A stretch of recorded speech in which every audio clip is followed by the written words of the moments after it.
national tour shortly through the Prophecy Club, and it'll be in, I forgot if you said, about 12 states or 10 states or whatever. It's all over the country anyway, as part of the Prophecy Club.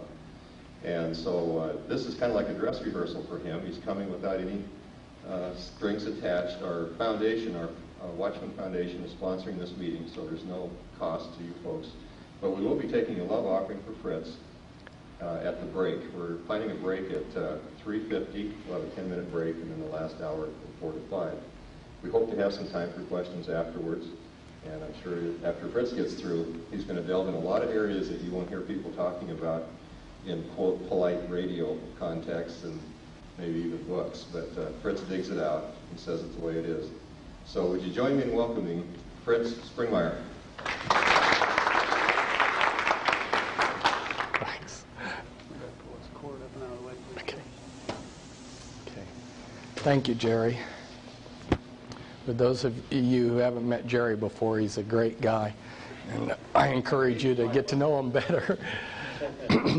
Before I start my talk, I wanted to say a few things. First, it's a real privilege to be here with you. And then next, I want to tell you that it's very important for you to feel part of what I've got to say today, because what I've got to say today will affect your life and your kids' lives and future generations' lives, if there are future generations. Also, I need to give you a warning before I give my talk.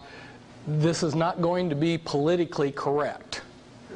But as a Christian in a country where it is politically correct for 330 congressmen over a period of 3 years to write 20,000 bad checks, and as a Christian in a nation where a high school in Florida tries to teach their high schoolers abstinence in sex if they're unmarried, and then gets sued by people like Planned Parenthood, while on the other side of the country there's a school district in LA that realizes there just might be a connection between all the free condoms they're passing out in their sex education classes and a high rate of teenage pregnancy. So what do? The politically correct thing, they teach a class in creative masturbation to their high schoolers. In a nation like this, as a Christian, I enjoy being politically correct, just a notch below catching AIDS.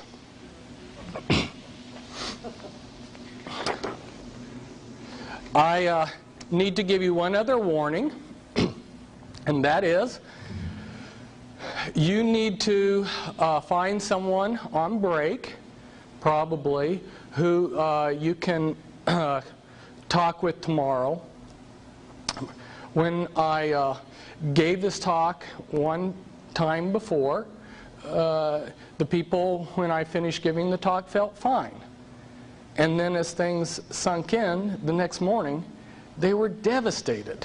And they said, Fritz, you've got to tell your people to ahead of time that they need people to be a support person. So network with each other and trade phone numbers, because I won't be there tomorrow for you. And there's going to be a lot of devastating things said today. Now, we may have to dim the lights if we're going to pick up the colored pictures.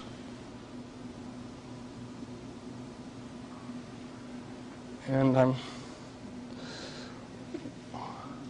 concerned that some of these, we're not even picking up all of the... You can move it closer, Fritz, if you want. Let's, yeah, we'd better. Otherwise, you're just going to miss out on too much. One left pointer helps out another. Yeah.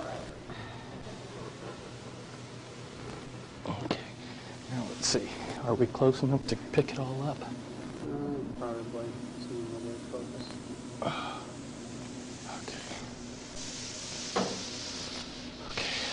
Okay. Thanks. One was a very good picture anyway. That's true. It's a transparency made off of a photocopy. Hey, mister, what are your 4 answers? Yes, sir. No, sir. No excuse, sir. And, sir, I do not understand. Those were the 4 answers that I was allowed to give at West Point. I entered West Point July 3rd, 1973. And the first 2 months there are called beast barracks. They break you down and they build you into the soldier that they want you to be. And I thought that this tearing down process was discipline when I was there. But the first 2 weeks that I was there, I ate in total same amount of food as what you would eat in a normal meal, and slept very little and did a lot of push-ups and running. Between my first and my second year at West Point, I went over to the Holy Lands, and it was right after the Yom Kippur War. And if there was ever a fantastic military victory, it was the Yom Kippur War. But I immediately saw that they hadn't won anything. They'd won this great military victory, but they hadn't gained anything from it. And the lunacy of fighting wars for our establishment politicians was very clear. And I did a double take on what I wanted to do with my life, because I realized that there was almost an endless number of young men that our country or our politicians, our world order, could have to use as cannon fodder, but that there were very few men who are willing to give their lives totally over to the Lord and to serve in the Lord's army. So I decided to take the one thing that I had learned at West Point, which was indicated by the 4 answers I gave you. If you were given an order, for instance myself, when I was given an order, I only thought in terms of, how do I get this done? I didn't question the order. I didn't ask, should I do this? And if you didn't get the job done, you were given the answer, no excuse, sir. So you learned responsibility and obedience. And I took that one valuable lesson that I had learned at West Point and decided to apply it to my life. So when I resigned in my second year, I was determined to do the Lord's will, no matter how silly that was, no matter what it was that the Lord wanted me to do, I was going to follow through and do it with the same determination that I had followed out orders at West Point. Now, if we start to look for God, where do we begin? In the beginning was the Word, and the Word was with God, and the Word was God. In the beginning was a symbol, and the symbol was with God, and the symbol was God. We use symbols to design, to communicate, to observe our world. The symbols that we use are what elevate us above animals. They allow us to design things. For instance, this is just a sample that I thought was interesting. I had a friend who had been in the Illuminati, and he was murdered this year. But off of the top of his head, he, from his photographic memory, he said that the tetragrammaton equaled this formula for DNA. And I'm not saying that it does or doesn't. I thought it was an interesting use of symbols, because God has allowed himself to be represented by a symbol, a set of symbols, the tetragrammaton. And also Christ said, I am the Alpha, the beginning symbol, and I am the Omega, the ending symbol. Symbols are very important.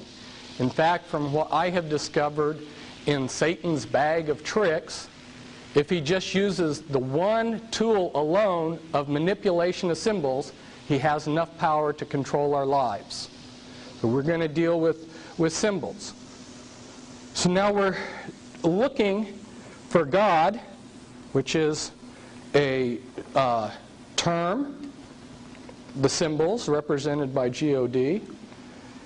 And as we begin our search for God, our first choice here, if we decide that there are no gods, then we have placed ourselves in the position of atheists or secularists, and some of the Buddhists. But if we decide that there are gods, then we have a choice between many gods or one God. If we decide that there are many gods, we have gotten off here in what's known as polytheism, which is seen in Mormonism, Hinduism, the New Age movement, Roman and Greek mythology. If we decide that there's one God, we've got a choice then to make. Is this God identified with the universe, or is he distinct from the universe? If he's identified with the universe, we have what's known as pantheism or panentheism, which is the same as in Buddhism and Christian Science and some other philosophies. But if we say he's distinct from the universe, then we come down and we have another choice to make. Is he finite, or is he an infinite God? If we decide that he's a finite God, we've placed ourselves in the position that the Watchtower Society placed themselves. There are a lot of little-known doctrines that the Jehovah's Witnesses have, and for the first half of their history, they promulgated a doctrine that Jehovah God is a finite being that lives in the Pleiades on the star Alcyon, and he sends messages to the earth that take about 8 days, and his messenger arrives to the governing body of the Jehovah's Witnesses, who are then God's sole channel, to make a direct quote there, God's sole channel of communication.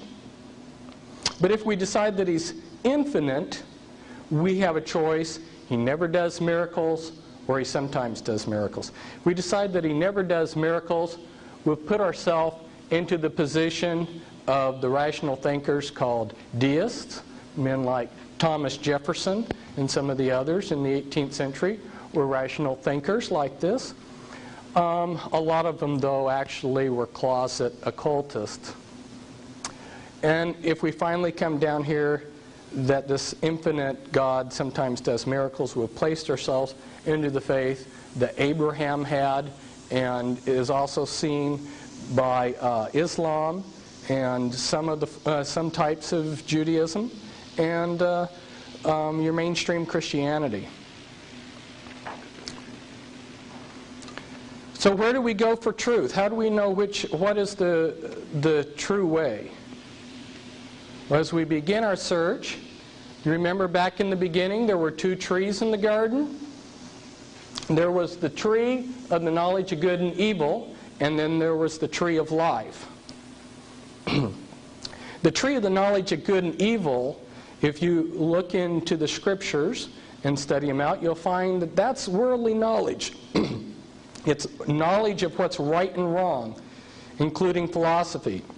It's the letter of the law of God and dead religion based on compliance to the dead letter of the law. It's man-made compliance to law and man-made changes in outward behavior. It's a focus on ourself.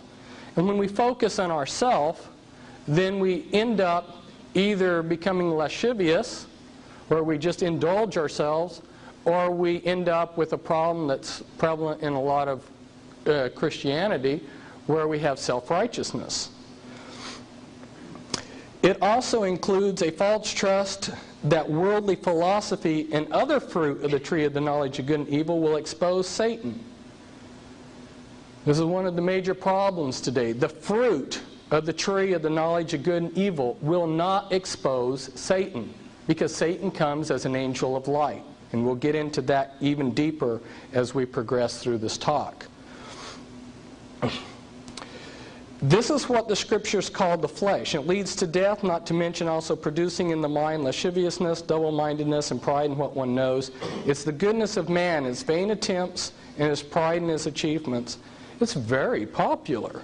It includes many of the man-made church agendas.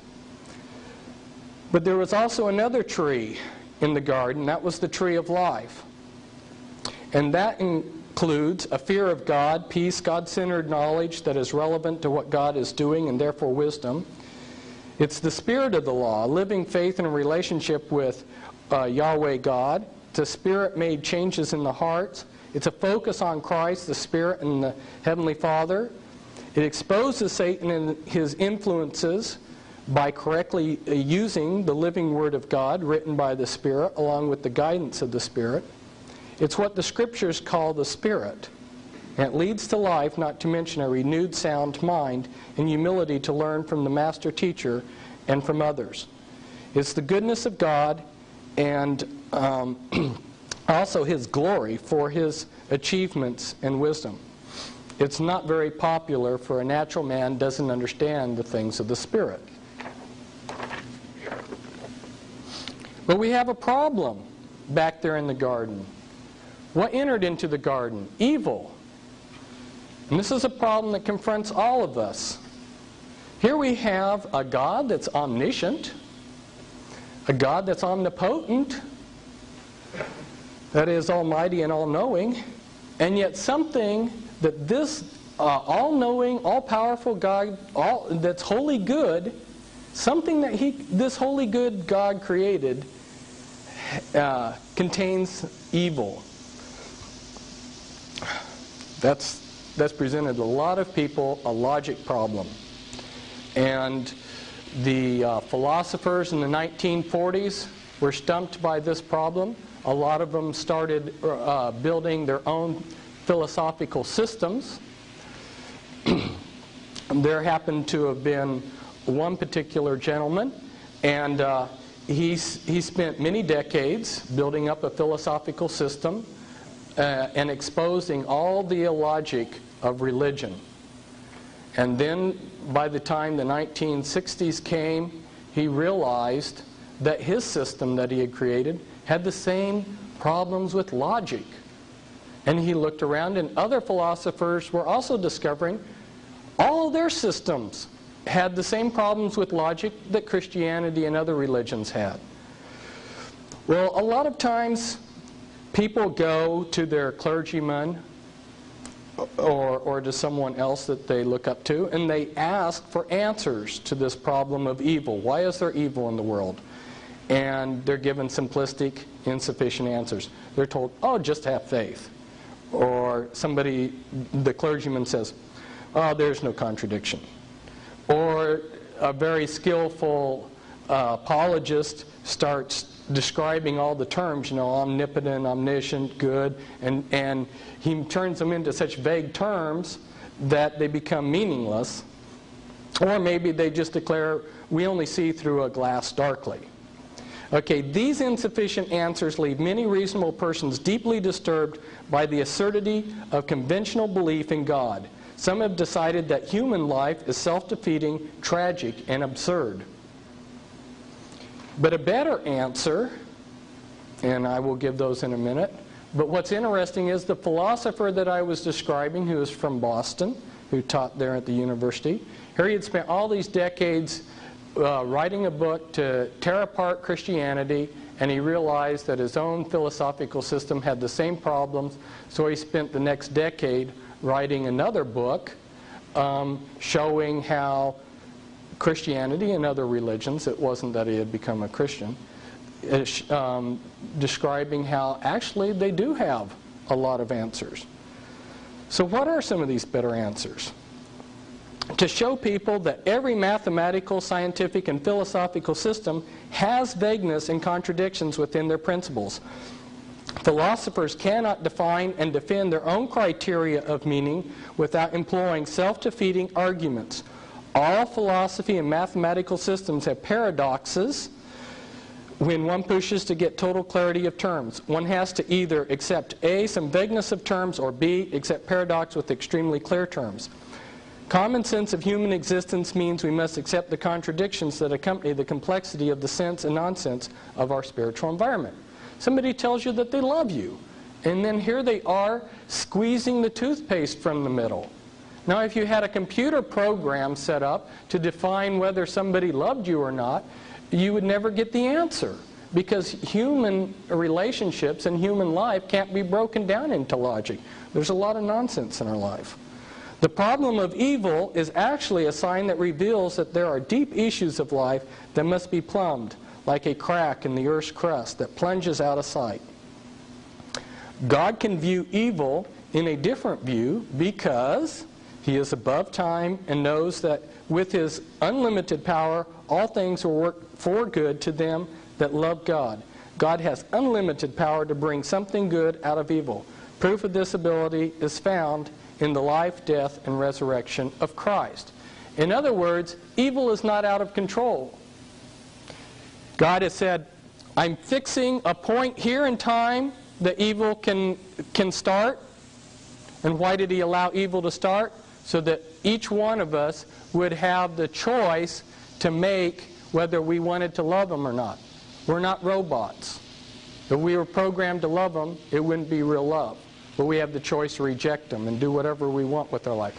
So He set a point here, and He said, evil can exist from here to there.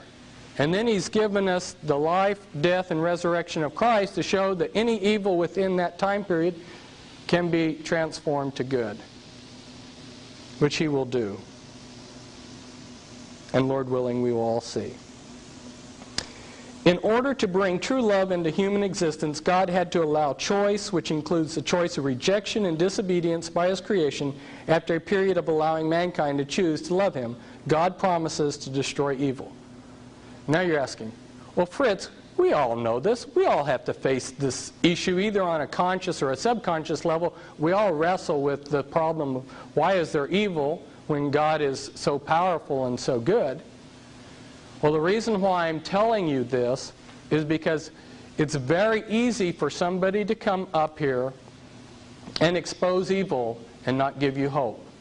See, I was called to do three things. I was called to expose evil, to give hope, and call people back to the Word of God. That's my assignment. Okay, there's a lot of people in prophetic ministries that they're able to give real easy hope. Oh, just vote these crooks out of office. You know, if you don't really expose evil, you can give simplistic answers. But if you really expose evil, and how many people really plumb the depths of how evil this world is, then you've got a really hard task to try to give people hope. But that's what I'm trying to do. Because this is very important. That's why we're going over. Because given a chance, I'd destroy the foundation of practically everything you believed in. And I may today.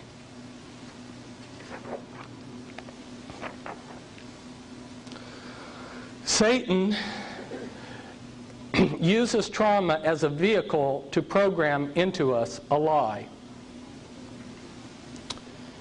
All of you know, as you've tried to go on the correct path, how rocky it is. First, a trauma is applied to our life. Then second, a lie is offered which, when accepted, alleviates or improves the pain of the trauma. And third, systems of lies are built to trap us within the confines of the lies we believe in. Well, this is very important. And it's a strange way that I discovered this. I have been deprogramming people that were mind-controlled victims of the Illuminati, which is, the Illuminati are generational satanic families. We will discuss them later on.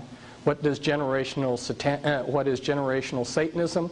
It means that these families have practiced human sacrificing Satanism. Excuse me. They've been practicing it for generation after generation, secretly. And as I was working on the mind control of these people, I began... the type of programming, the generic name for it, is called trauma-based mind control. I began to realize that the elements of mind control that they were using on these people were also being applied to the population in general. Maybe not as as a sophisticated package and in such an intense way, but they were still being applied. All of us receive trauma. And there's so many different ways that this could occur.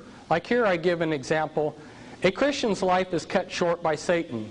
The lie that is offered the survivors is God owes every person a full, happy, prosperous 70 to 80-year life. God is then blamed. Why did God let this happen? The resulting bitterness opens up a door for a person to get into immorality, which further entraps the person. The reality is, if God gave us what we deserved in our weak, sinful nature, none of us would be alive because mankind is in rebellion to God, their Creator. People need to focus on what we have received from God, not what we haven't received. To focus on what wasn't given rather than the great gifts that have been given is ungratefulness. Therefore, when a trauma is applied to our life, we can use that trauma to program a lie into our life, or we can grow spiritually by seeing the deeper spiritual realities that the trauma is trying to teach us. For instance, if we're in a marriage, the problems that we receive can either draw us together or split us apart. The couple will either see the deeper spiritual realities and bond, or they will attach themselves to the lies that Satan provides to alleviate the pain. Another example of how this is happening, so you get a better idea. Let's picture ourselves in India many thousands of years ago, and a trauma is applied to our country. Then the lie that is given is if you worship this phallus symbol, this stone statue here, that will alleviate your pain. So they do, but the catch is since there's a demonic aspect to all of this, that there is some relief from the pain. And that's the lie. So then people grab a hold of the lie. Well, I received some relief from this trauma by worshiping this phallus symbol here. So then that is, Satan does a series of things that locks that in as a tradition of those people. And then the lie is locked in. The people are trapped in the lie. And this is all used in mind control programming on a micro scale, on a single individual. What I'm going to be covering today is material that's in a number of my books. First, we're going to go over material that is in an 800-page reference book I wrote back in 1991, Be Wise as Serpents, which shows how this all connects on the physical level. And I will also later be getting into the mind control, and there are 2 books back there which I've co-authored. The most important one for you as an introduction to the subject is Volume 2, The Illuminati Formula Used to Create an Undetectable Total Mind-Controlled Slave. And we'll be getting to that topic later on.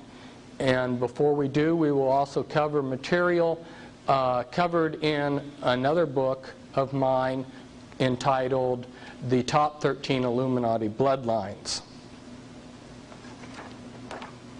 And this is just saying again what I had previously said, that Christ's life is proof that God has the ability to turn evil into good.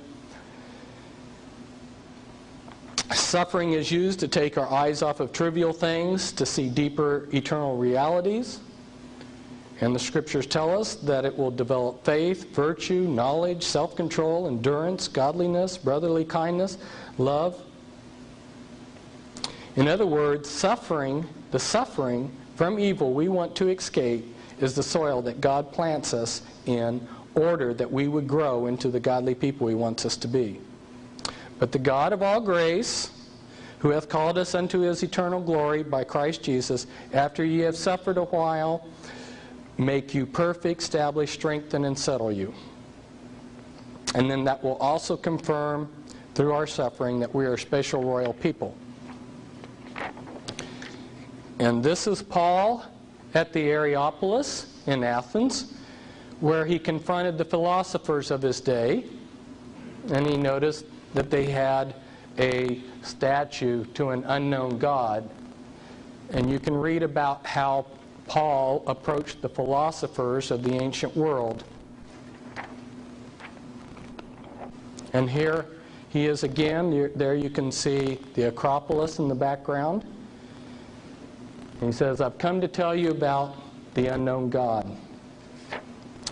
The rabbis in Jesus' day were very learned men. They were sort of like if you took a congressman and a chief justice of the Supreme Court and several other things and wrapped them into one.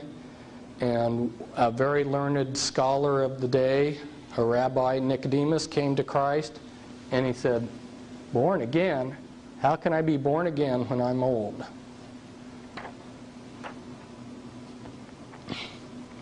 Now remember, we talked about going to the tree of life for knowledge.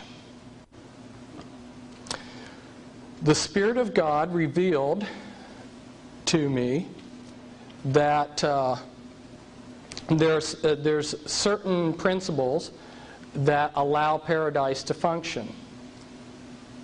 These are the elements of God's paradise. Before we study the counterfeit, we're studying the real. God gave me some confirmation on this revelation. There were two other Christian brothers who independently received the same revelation. And then when we examine Scripture, there's some Scripture that also back this up. But I'm not submitting this to you as a new doctrine, but just as a way to help you understand better how things operate in the perfect setting that God would have them operate. I discovered via the Spirit's revelation that the attributes of God are what sustain the universe. Justice, God's order, equity, truth, life, and true love forms the base of this. And interestingly, there's a number of other interesting things to this, is I discovered that when we go in and look at how we define God, we'll find those attributes being what make up the New Jerusalem. So the basic building block of paradise is a cube shape, which is stable. It has certain attributes to it. And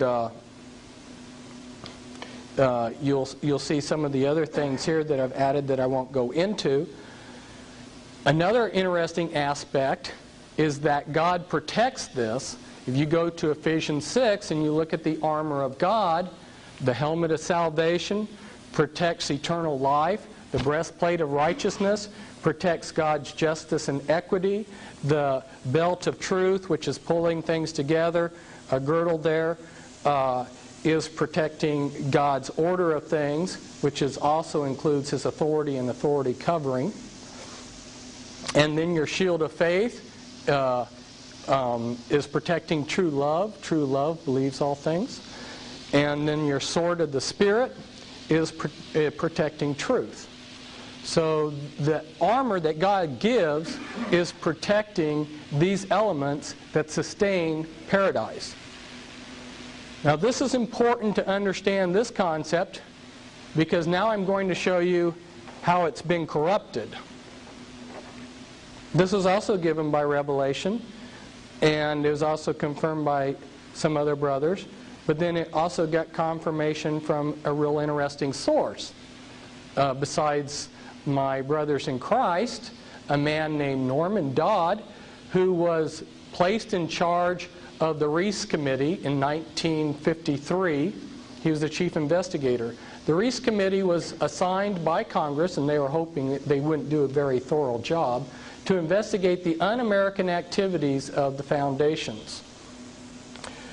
Norman Dodd had spent his entire life rubbing shoulders with the movers and shakers of the world. He had been a banker. He had been in and out of a lot of the types of activities that the world's elite are involved in. And they thought that he was one of them, which is one reason why they would visit so freely with him. But he wasn't. And in rubbing shoulders with these people, he came to discover that they knew exactly how to run the world. And I've also discovered that too. I've worked with a lot of high-level people that have defected to Christianity out of the Illuminati, and I've done years of research, and one of the things that I've discovered is they've given us only the crumbs of what they know, and if they wanted to run the world perfectly according to this model, they have all the formulas, they know how to do it. But they're manipulating this world system for their own benefit. Now, Norman Dodd discovered that the shape of the world system that was set up was this double pyramid, double tetrahedron, and he discovered that there were 6 things that made up this this world system. In fact, his life was threatened when he showed one of the elite this model. So there must be something true. When he showed this to Alexander Sachs said, "I got to get out of here, because if I stay and listen to you, your life's gone." You've got order, which is represented by the state, wisdom, which is value, equity as seen in the marketplace, justice by the courts, wealth, the prices. And here I've added to what Norman Dodd had by including health, which is a function of wealth and a possession, and then truth down here at the bottom, which is represented by church. And by manipulating these different elements of the world system, they are able to control the world. And one example of the type of manipulation they do is they make people think that equity and justice are the same thing, and they distort what was a pyramid with a base of 4 points to a 3-pointed pyramid. They just play around with this model any which way. There's a lot of things, a lot of manipulation, and later on we'll probably get to the transparencies, which show some of the books where they even give the detailed formulas for how to run these different elements. If you go to the scriptures, there's a word that occurs, stoicheia, and Bible translators have thrown their hands up and said, we don't know what this means. If you go to the classical Greek writers, they use the word stoicheia to mean elements that make up something. And Apostle Paul warned us, and there's like 6 or 8 Bible verses that warn us against the elements of the world system. I believe, even though it hasn't been revealed before, that these are the elements, these are the components that we were being warned about by Apostle Paul. And he said, don't be deceived or taken in by these elements.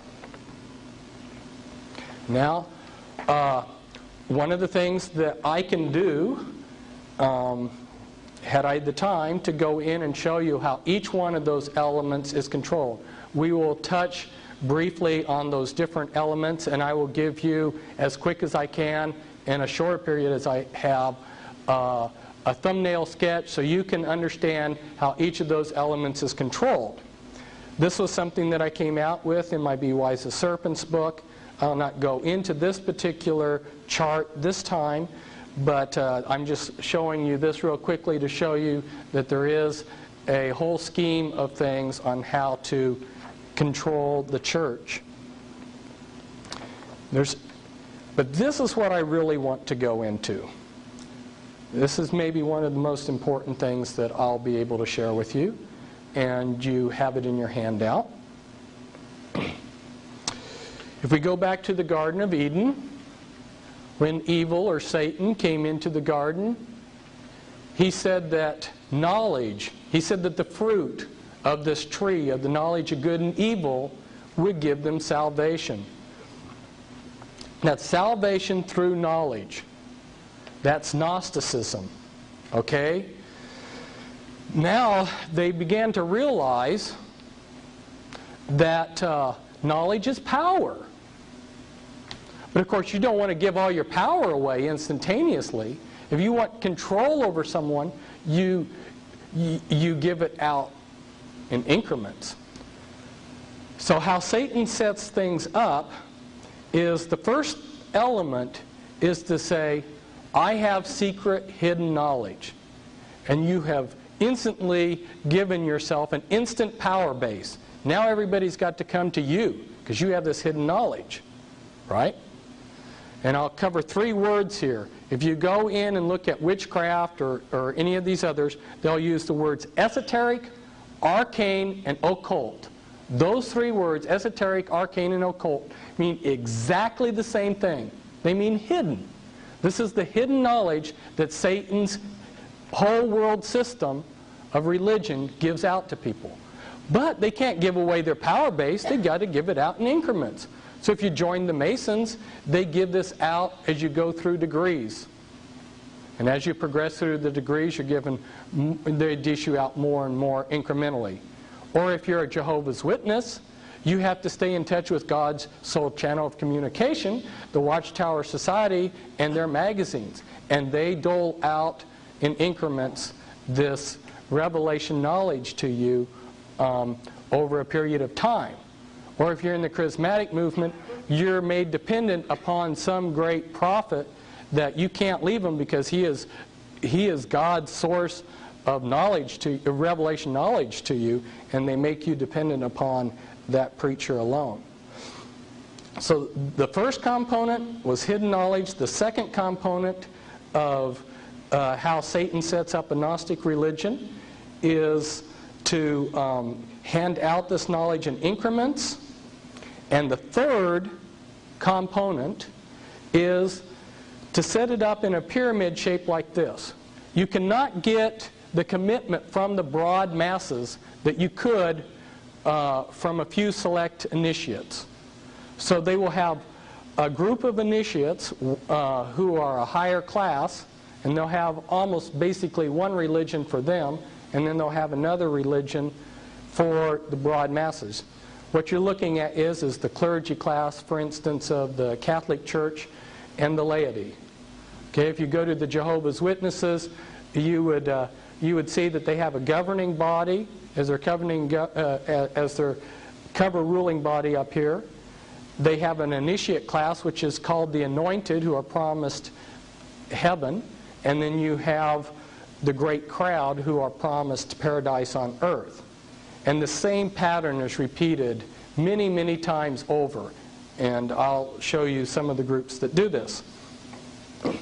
Now you take, for instance, within the Jehovah's Witnesses, there and many of these other groups, I've discovered that the key men are Satanists.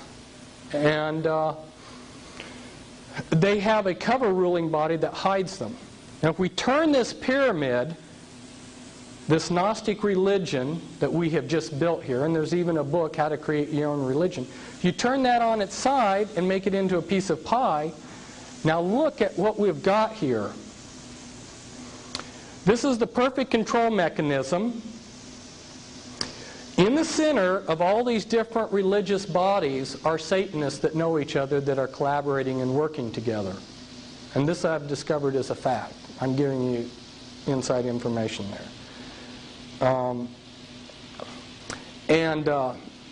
Then surrounding them are the visible ruling bodies of these religious bodies. And then you have a priesthood within, or an initiate group within that religious group. And then you have your broad masses out here. Perfect control mechanism. You have, like, let's say, a Catholic out here, and they're fighting the Mormon out here, who's fighting the Jehovah's Witness out here. And the people on the outer fringes are all divided and fighting each other. They never rebel against the middle. If they would ever rebel against the middle, what's protecting the actual movers and shakers? The priesthood. Now, some of the priesthood are actually committed. They're actually believers in what they're doing. And some of them are just corrupt. That's the way they make a living. But at any rate, they act as a buffer to protect the ruling body there. And this formula, which I got from the other side, by the way, can be seen in many different flavors. They realize that when you go into a restaurant, you want a menu of things to choose from. So if you want a Gnostic hierarchy that worships the sun, you can come over here and pick this. Or you want New Thought Christianity, you can come over here. All of these groups follow that pattern I just showed you. And my apologies to Baskin-Robbins, they have more than 31 flavors. Here's an example of what I'm talking about. Now, if you think back on your pie-shaped diagram that you got in your handout, the walls between the different pies are artificial barriers, and they can pull those out anytime they want to. And every now and then you get a glimpse of them doing that. At the World Parliament of Religions, they had Hindus, Buddhists, Christians. Chuck Colson, who represents the Protestants, was there. You had all of these different religious groups there, commingling, worshiping together. So they can pull those artificial barriers out if they want. But they don't usually do it. But we're beginning to see more and more those artificial barriers come down. And this is an example of it. This is a Jewish rabbi who's a Catholic priest, and he's getting the Jews to start worshiping Mary and some other things. So here we see in his group literature put out.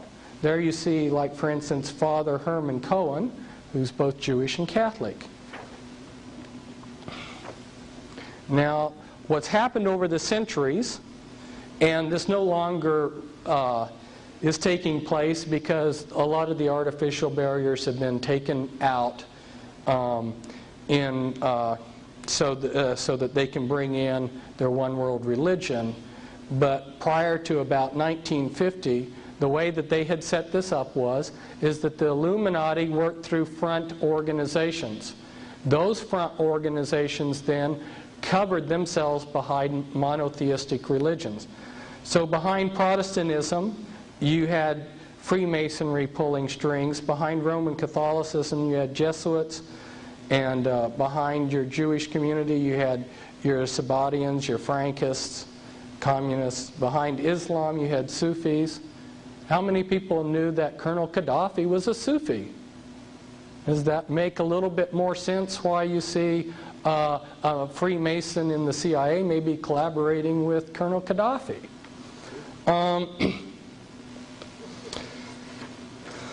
Now, another organizational principle that they have is if you could see their pyramid structure, you could tear it down. So there's the spins principle. Marilyn Ferguson brought this out in the book that she's credited for writing. The spin principle is segmented polycentric integrated networks, where you set in motion, sort of like a series of tops, a whole bunch of different groups that are all spinning in the same direction. Then if the opposition comes, all they see is this one group. They can take it down, but they don't take down the whole network. And this is just New Age teaching institutions. But this is another example of some more New Age groups.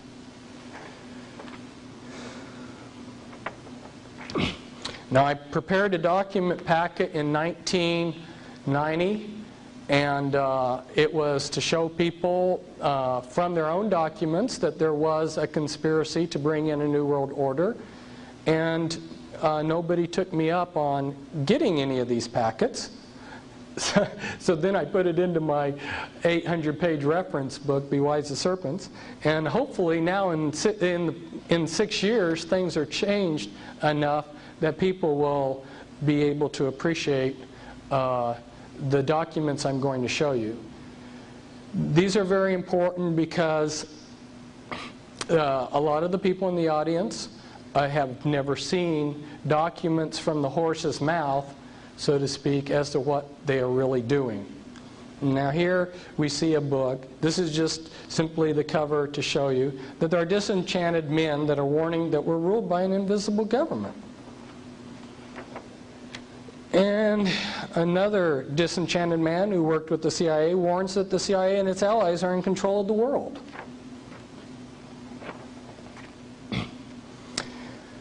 Now, because it was difficult for people to see the text, but I wanted to show you the whole page of what where I got the quote from.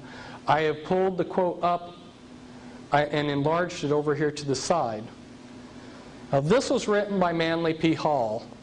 Manly P. Hall was both a Grand Master within Freemasonry, and he was a Grand Master in the Illuminati. And he says, all of sincere heart will find consolation in the conviction that powers beyond and above human corruption continue to administer the destiny of the globe.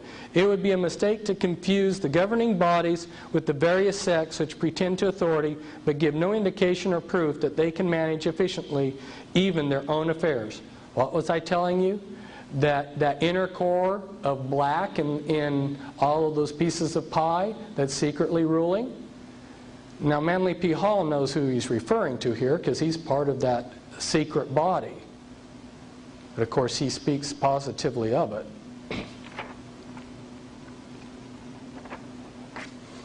And here's a picture of Manly P. Hall, and this is the Scottish Rite Journal in November 90. And it says, the illustrious Manly Palmer Hall, often called Freemasonry's greatest philosopher. I'm showing you that so that you can see that the documents I'm going to show you come from the very highest people within Freemasonry and some of these other organizations. This is probably hard for you to read. Alice Bailey was in charge of Lucius Trust, originally set up as Lucifer Trust, as most of you probably know. And she worked for the Department of Health, Education, and Welfare in 1957. She created the goals for education that are being implemented today in our schools. America 2000 goals, Millennium 2000, these goals that are being brought in. And she was a leader within the New Age movement. She set up over 140 New Age groups, wrote prolifically. In her book, The Externalization of the Hierarchy, she spells out in detail how they're going to bring in the New World Order. It is amazing the things you will read in there, including telling us who's going to rule on the physical level and who's going to rule on the spiritual level in this New World Order. It's going to be Lucifer. And she says it right there. She writes, when the new universal religion has sway and the nature of esotericism is understood, will be the utilization of the banded esoteric organisms, the Masonic organism and the church organism as initiating centers. These three groups converge as their inner sanctuaries are approached.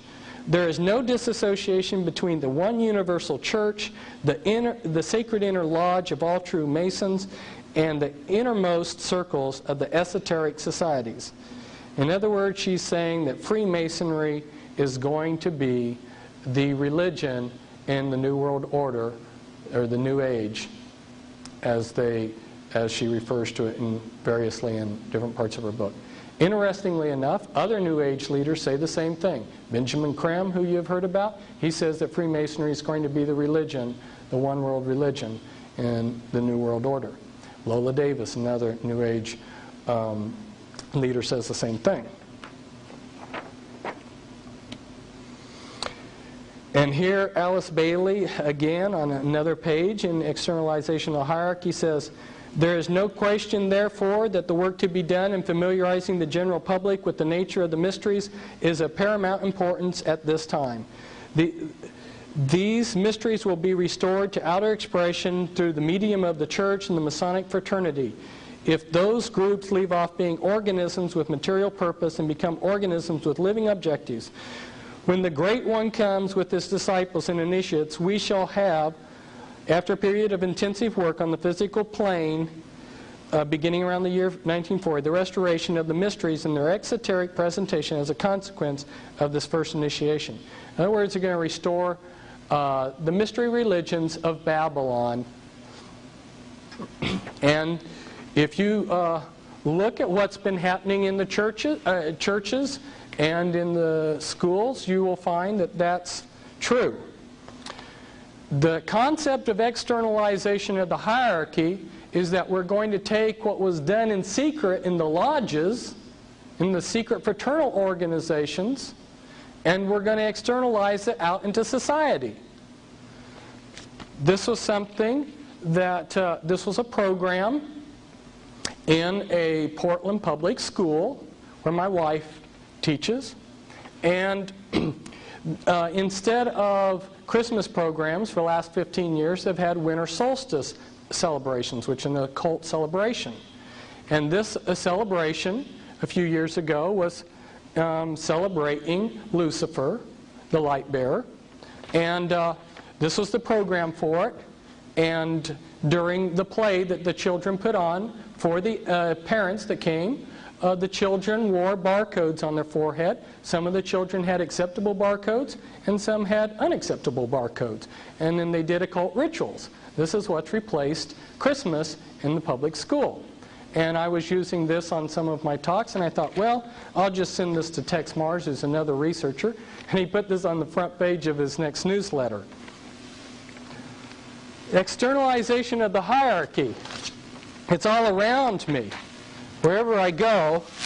And these are some of my dog and pony show, because when I go out to get fast food, and I go to one fast food place, and here's a wizard with an owl, which is Lilith, and his energy ball. He's throwing an energy ball here. And then I go down to the next fast food place down the street, and they're teaching you how to hypnotize your parents on their sheet. And then I go down to the next fast food place, and they've got another similar looking wizard here, and it says fire and ice. Fire and ice are very important symbols for the occult when they're paired together. And I go into the laundromat, and this is hanging up.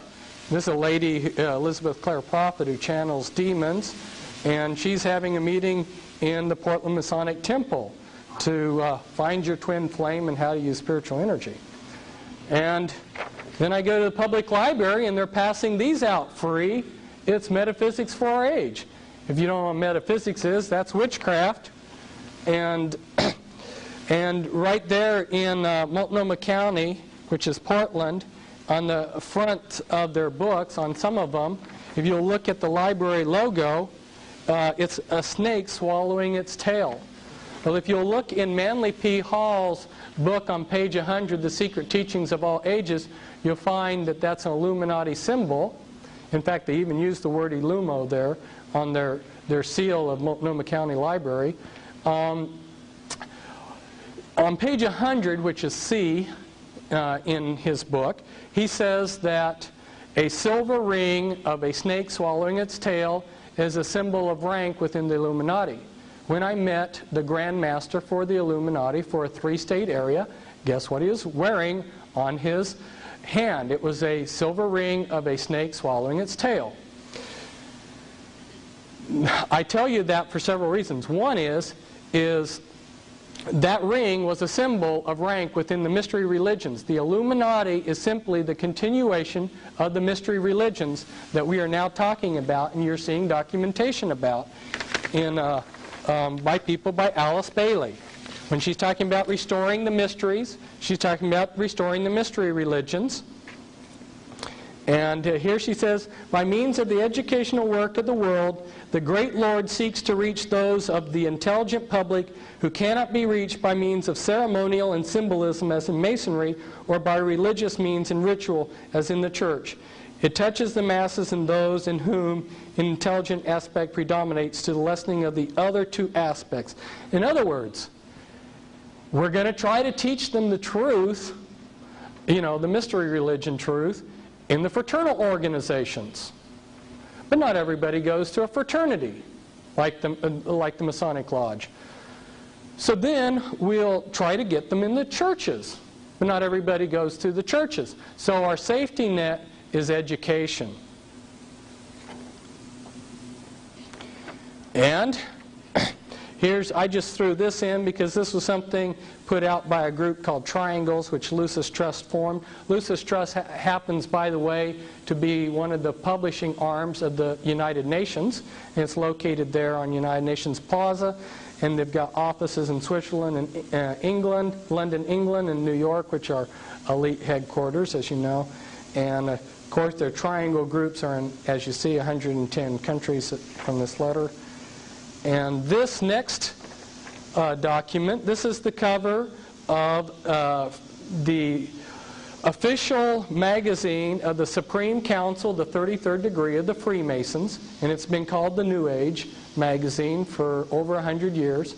And in the 70s and 80s, the Christians were still debating whether there was a New Age movement, and the Freemasons had been carrying out, promoting the New Age movement for 100 years.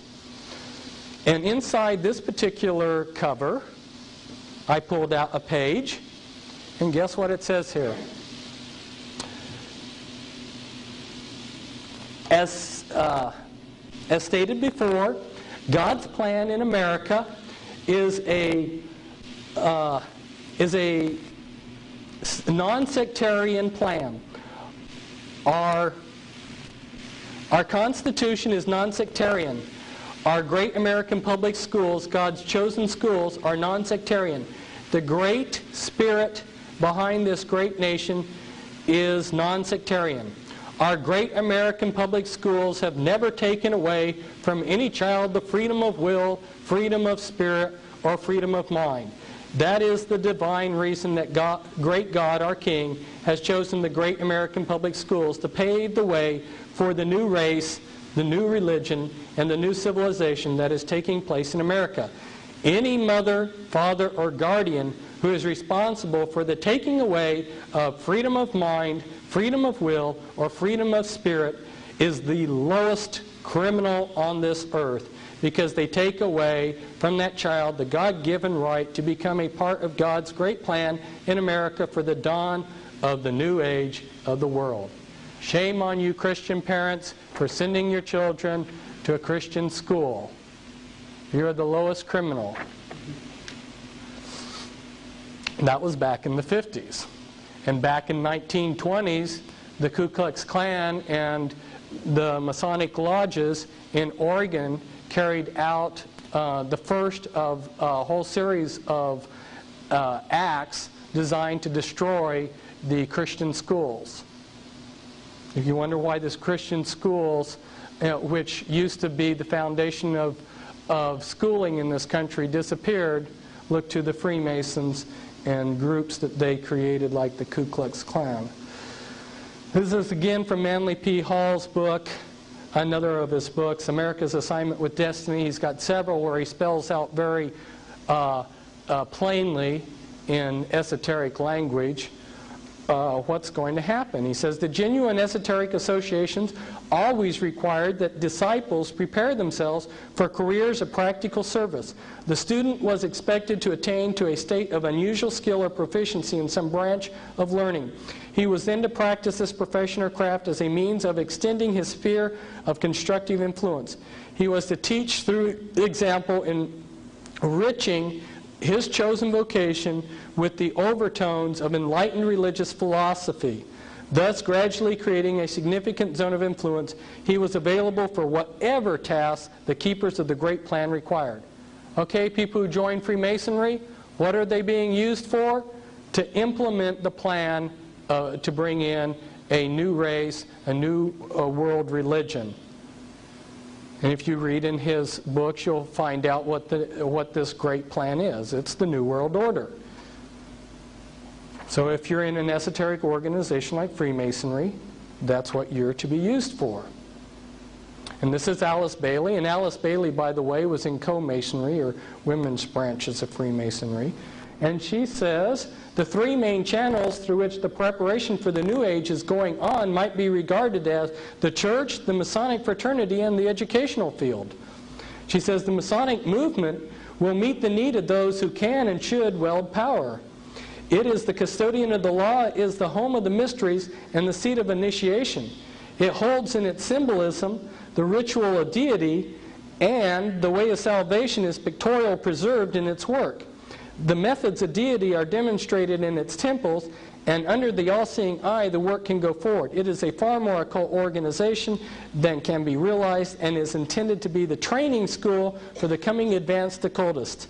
In its ceremonials lies hid the welding of the forces connected with the growth and life of the kingdoms of nature and the unfoldment of the divine aspects in man, to make man divine, which was the lie in the Garden of Eden. So I might tell you that if it's gotten a little bit confusing here, I've said that Freemasonry now is the mystery religions, and I've said that the Illuminati are the mystery religions. Well, Freemasonry is the outer symbolism of those mystery religions. And if you're born into a generational satanic family of the Illuminati, they would actually, properly speaking, would be Luciferians, but I'll explain the difference later. Gnostic Luciferians. They would want you to go through Freemasonry so that you would learn the symbolism of the mystery religions.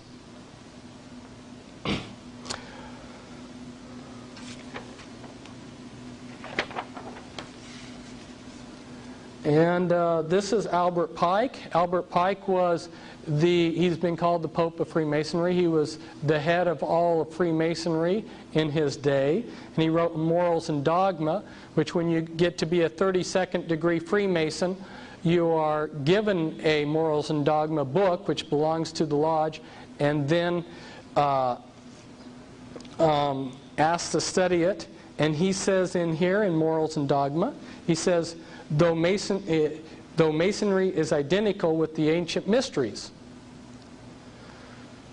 What are the first two things that happen when you join Freemasonry?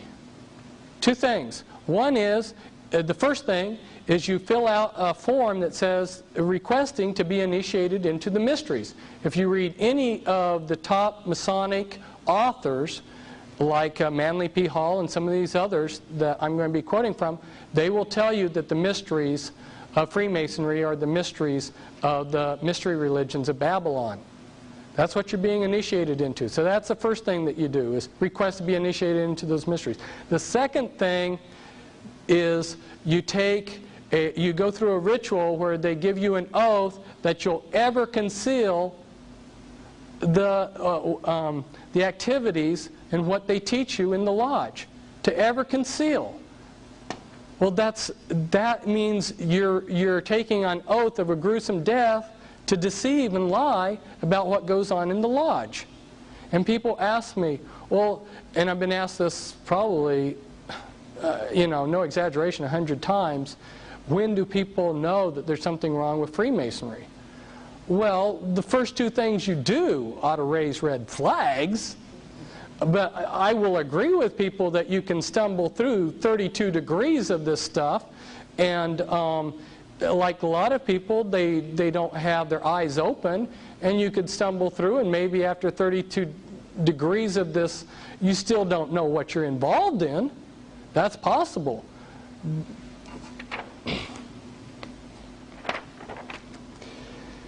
Now,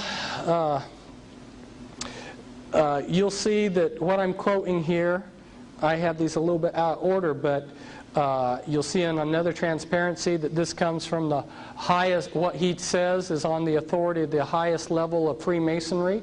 And in here he says, this is Clymer in Ancient Mystic Oriental Masonry, and he says, Obelisk and Freemasonry. According to our reading of history, the priesthoods of Belus or Baal in Assyria, of Osiris in Egypt, of Jehovah in Palestine, of Jupiter in Greece and Rome, of Ahura Mazda in Persia, or Brahma in India, and of two states in Britain were primitive secret societies who instructed and governed the primitive families and races.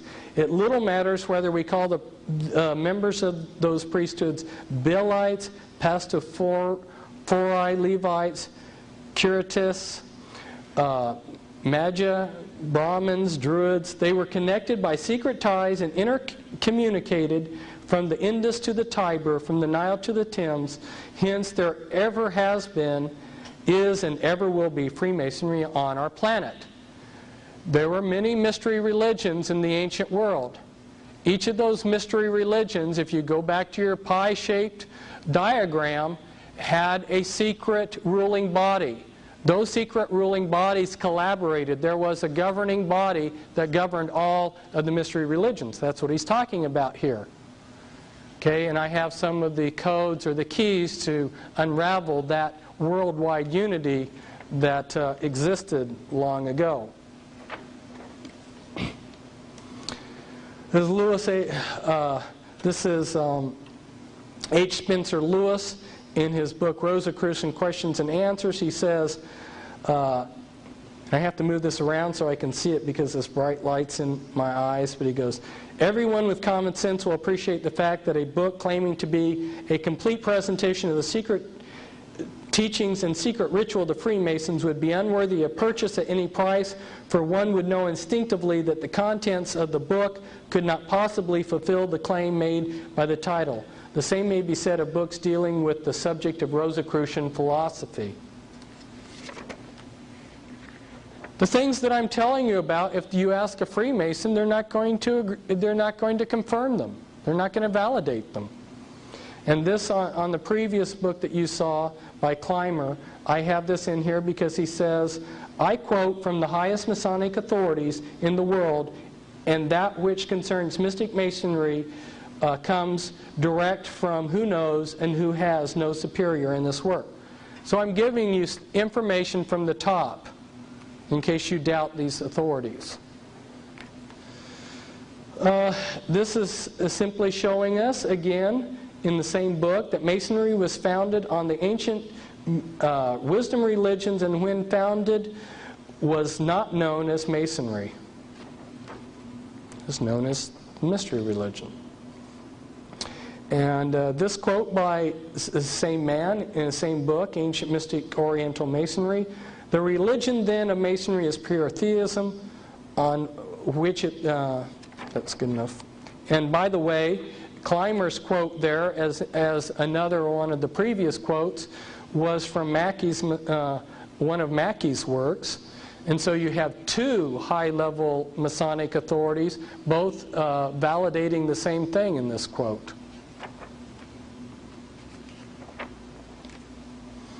Here's another quote from, this is from Mackey's Masonic Jurisprudence, and found, Clymer is quoting Mackey's Masonic Jurisprudence. So broad is the religion of Masonry, and so carefully are all sectarian tenets excluded from the system, that the Christian, the Jew, and the Mohammedan, in all their numberless sects and divisions, may and do harmoniously combine in its moral and intellectual work with the Buddhist, the Farsi, the Confucian, and the worshipper of deity under every form. No wonder it's going to be the religion of the New World Order. And this quote here is just showing that Masonry is claimed to be the pagan mystery religions by Masons. And this is at the House of the Temple in Washington, D.C., not far from the White House. This is one of the rooms in there in the House of the Temple. There's another room further in this temple, which is much smaller, which has 13 chairs, which is one of the rooms that the Illuminati's Grand Druid Council meets in.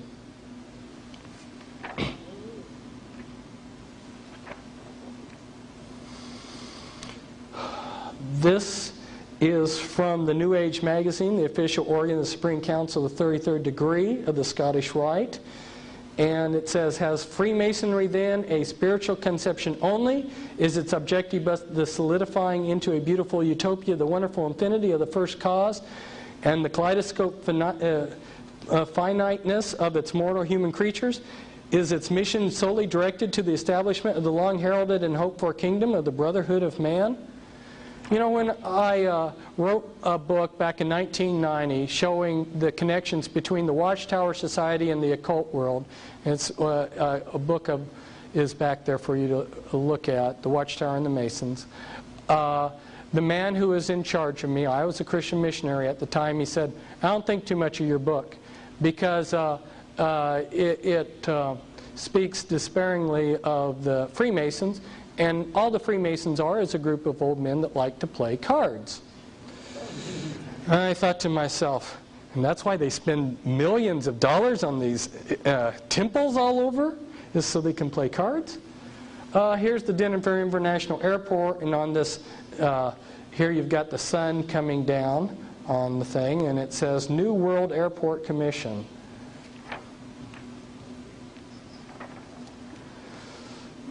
This is Manly P. Hall again. He says, when evaluating the esoteric groups, that would be like the Rosicrucians and Freemasons and Lucis Trust, etc., of this period, the most reliable guide is their acceptance of the responsibility of the Great Plan. I've already explained that's the plan to bring in the New World Order.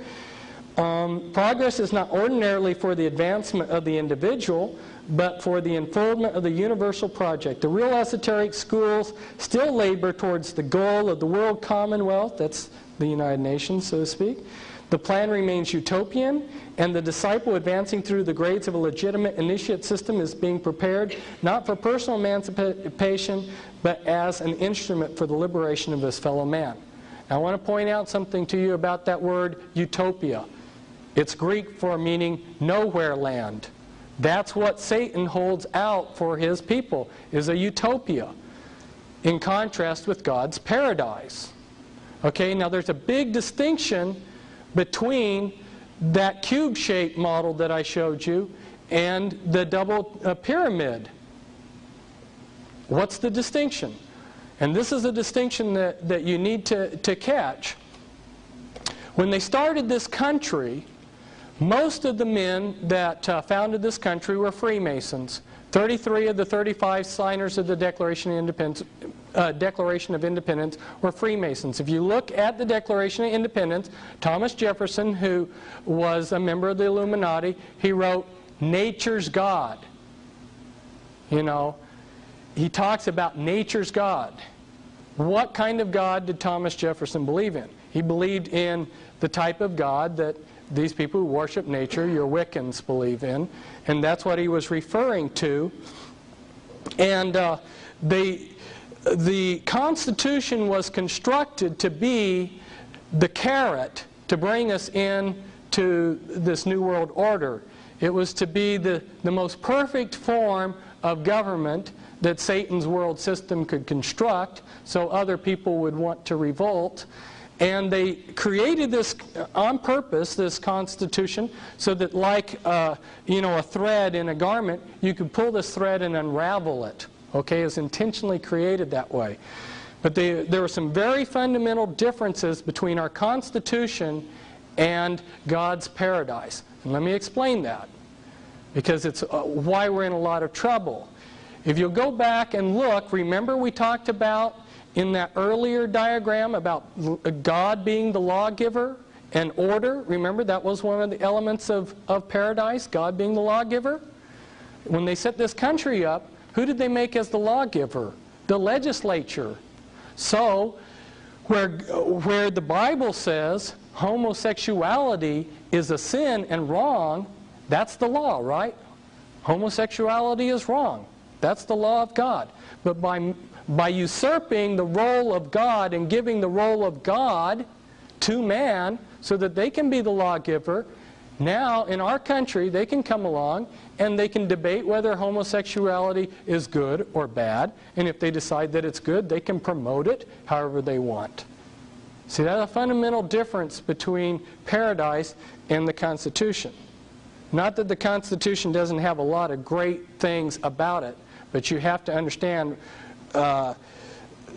it relates to the utopian concept that Satan has been promising the world. Now, this comes from a Masonic magazine, the Masonic Review, and it says, Masonry's greatness is not in the antiquity of its beginnings, neither in its conservatism, but rather in the fact that it has always been a leader of thought and action.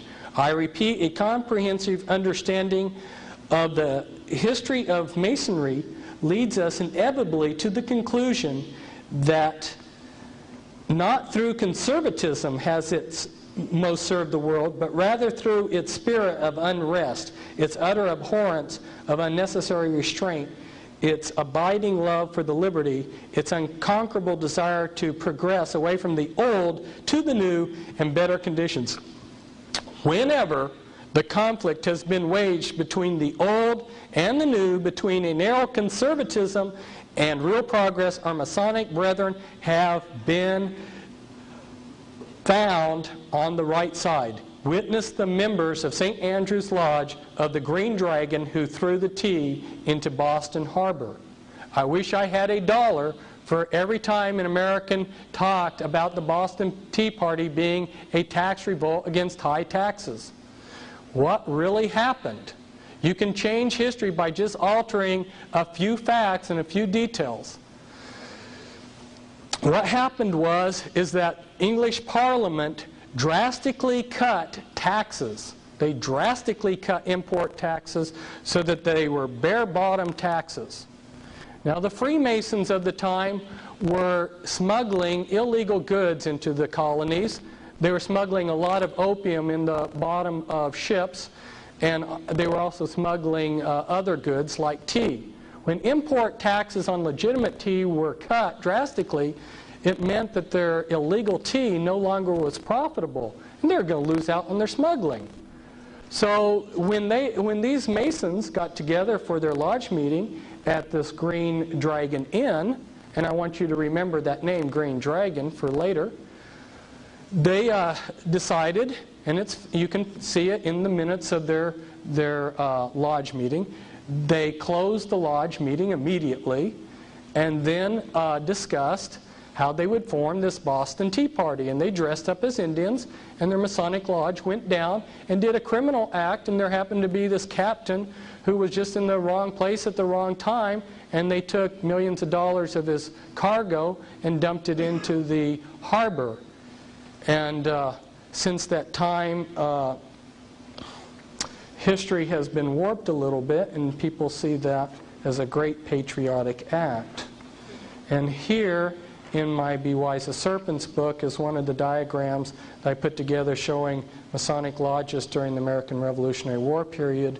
And I could talk for a week about how the Freemasons created the American Revolutionary War for the Illuminati, and how it was actually won, and a lot of the secret things about it, but we don't have time to go into that. And this is again from Morals and Dogma by Albert Pike. This is again, as I said, given to 32 degree Scottish Rite Freemasons. And he says, the blue degrees are but the outer core or portico of the temple. Part of the symbols are displayed there to the initiate, but he is intentionally led by false interpretations. It is not intended that he shall understand them, but it is intended that he shall imagine he understands them. Their true explication is reserved for the adepts. It is well enough for the mass of those called Masons to imagine that all is contained in the blue degrees, and whoso attempts to undeceive them will labor in vain, and without any true reward violate his obligations as an adept. You see the G in the square and compass on the lodge. Well, to the public, they're told that stands for G. That G stands for God. You join, and they tell you it stands for Gnosticism. Well, remember, as you move up, you're given more light. They dish this out in this initiate system, this hidden knowledge that they have. Well, when you get higher up, you find out that the G stands for the generative principle. And that's why later on, you'll see very shortly, that the Masons wear a lambskin. They're protected by the lamb, just like Christians are protected by the blood of the lamb. They cover their God, which is the phallus. and they buried themselves under a hard phallus. Those are the obelisks that you see in our cemeteries. And when the president, who's a Mason, looks out of the White House, he can look at a large obelisk. If you go to India and ancient Egypt, they worshipped the phallus. Right? They were traumatized, and through this demonic traumatization, they thought if they worshiped phalluses, that would relieve them, that would bring them benefits. And they're all over our country. And the president looks out of the White House and he sees the Washington Monument. And I wouldn't want to be buried under something like that. Here we see another high-ranking Freemason in his book, The Spirit of Masonry. He says, little as it may be realized by the unthinking Mason, who is interested only in the outer aspects of the craft work, the whole fabric of Masonry may be regarded as an externalization of that inner spiritual group whose members down the ages have been the custodians of the plan, and as those to whom has been committed the workings out of the will of God for the race of men.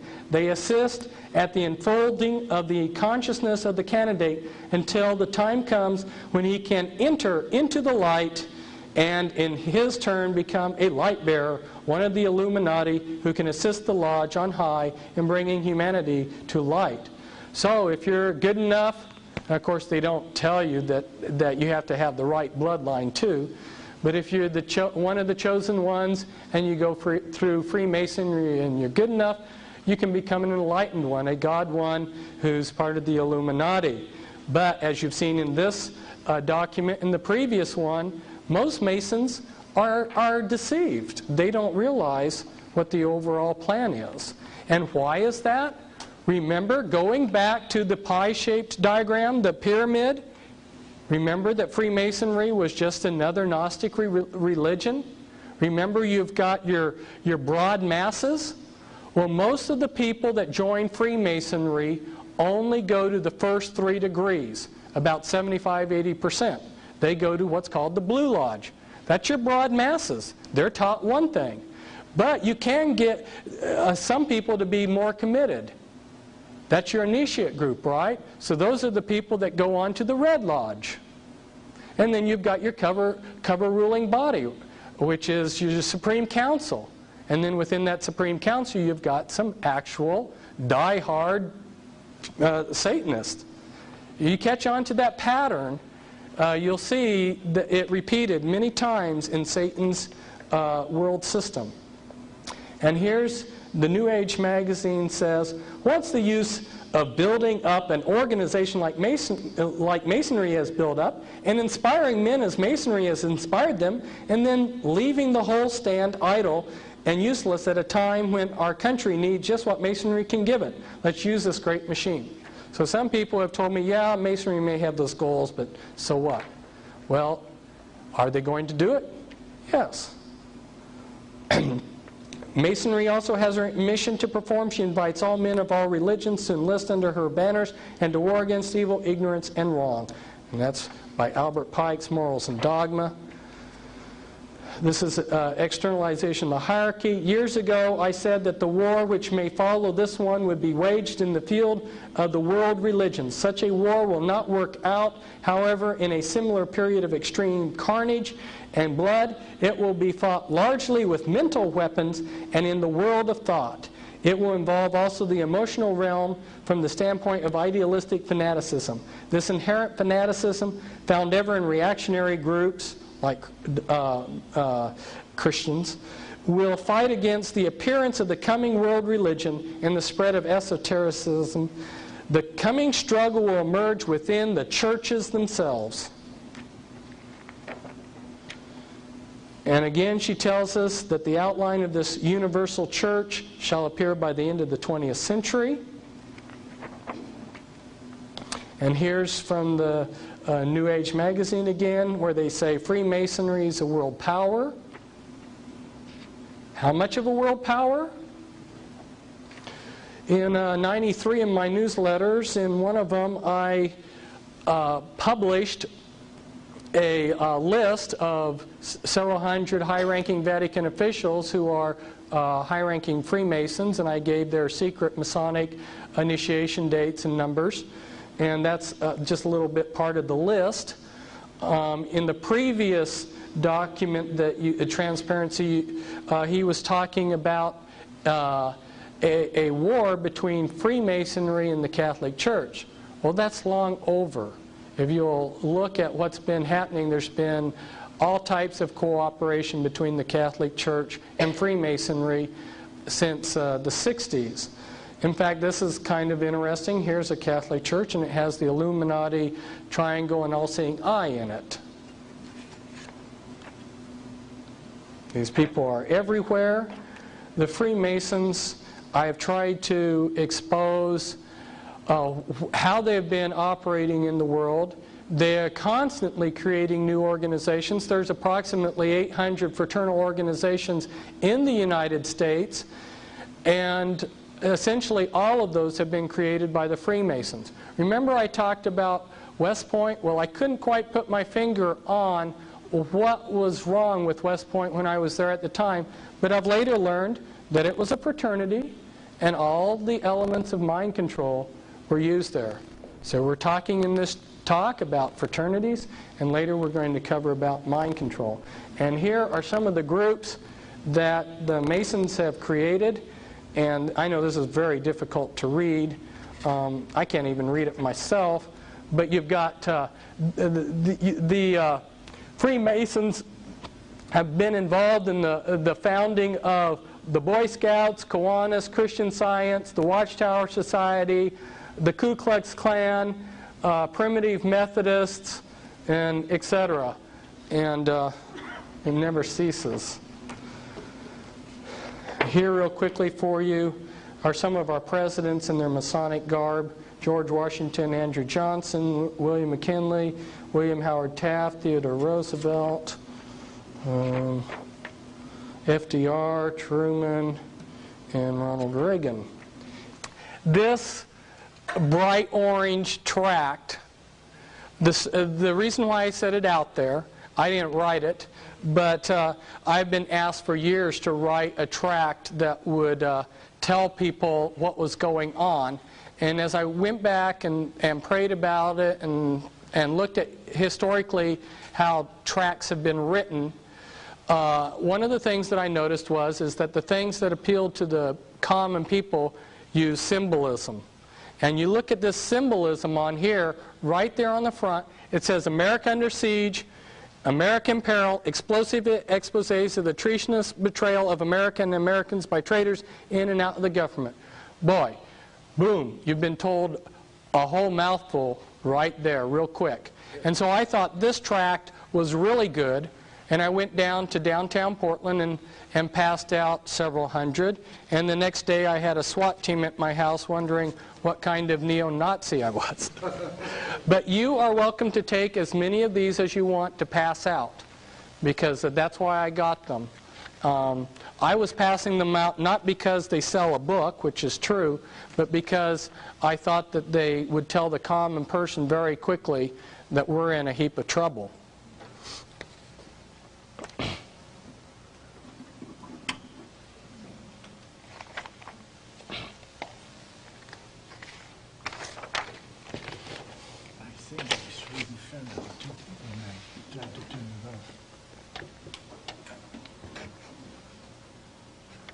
I think that's no. No. It's working.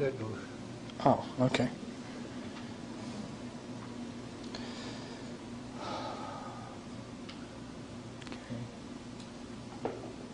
There. Now we can see it. Okay. Now, last segment, I focused in on one particular point in history. Right now, I want to focus in again on one particular point in history. What I'm trying to do by doing that is use it as an example of the bigger picture, okay?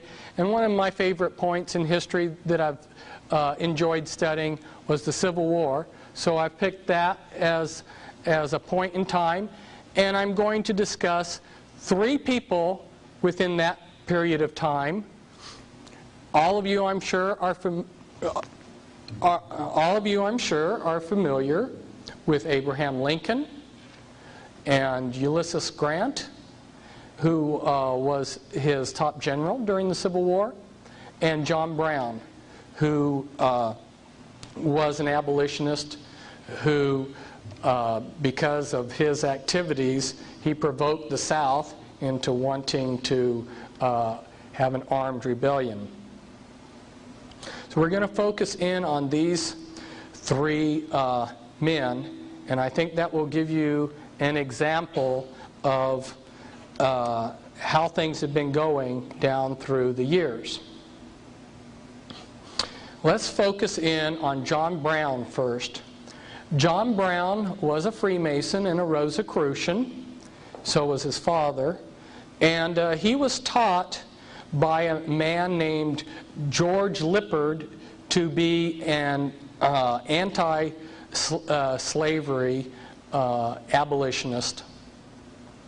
George Lippard started the anti-slavery society. Another Rosicrucian at the time who was also an abolitionist was William Lloyd Garrison, and he started that anti-slavery society in 1832, and he was a member of the Order of the Rose, which was an occult organization in England, in 1834. John Brown did not understand much about the Scriptures. He was a murderer. His sons were murderers. John Brown, as he traveled, happened to go through a Mormon settlement where they were teaching blood atonement, that if you sinned, you could atone for your sin by shedding real blood. And so he picked up one of the few things that he thought he knew about the Bible, and that was, for the wages of sin is death, and he thought that that meant if someone was a sinner, gave them the right to blow them away with a shotgun.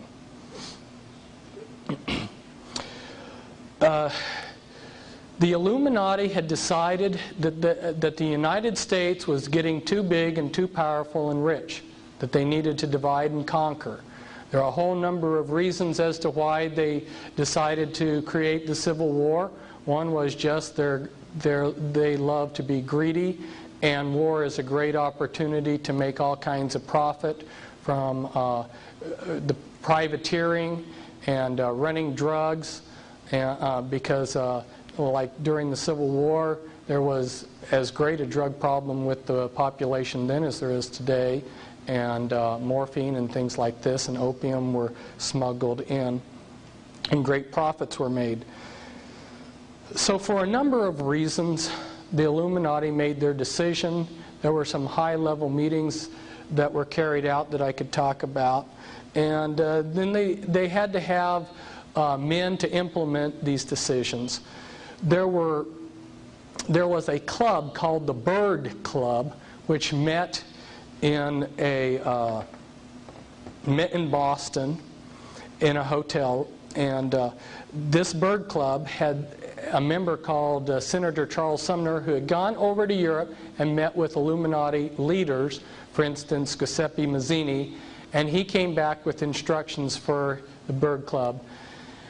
Most of the men in the Bird Club were Unitarians. Some of you may be familiar with the Unitarian Church. Anyway, there was a Unitarian reverend named Higginson, and one named Parker, and another one named Stearns, who happened to have a lead pipe company, and if you know what drinking water that's filtered through lead does to you.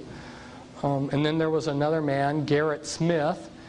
His father, Garrett Smith's father, had been a co-worker with John Jacob Astor I, who was an Illuminati kingpin who we'll discuss later. Garrett Smith was a multimillionaire. And another one, a member, was Dr. Samuel Howe and Franklin Benjamin Sanborn. They reversed the name of Benjamin Franklin, who he is named after. These men were conspirators to run munitions and money to John Brown to carry out armed revolution. In fact, there were even somebody brought in who was a Jewish Freemason, Amschel Bondi, from Europe, who was a professional revolutionist who was active in several other revolutions that were started by the Masons later on. And he worked with John Brown to create an armed revolution. And what's interesting is that these men put on a front of being believers and pacifists, while at the same time were smuggling weapons.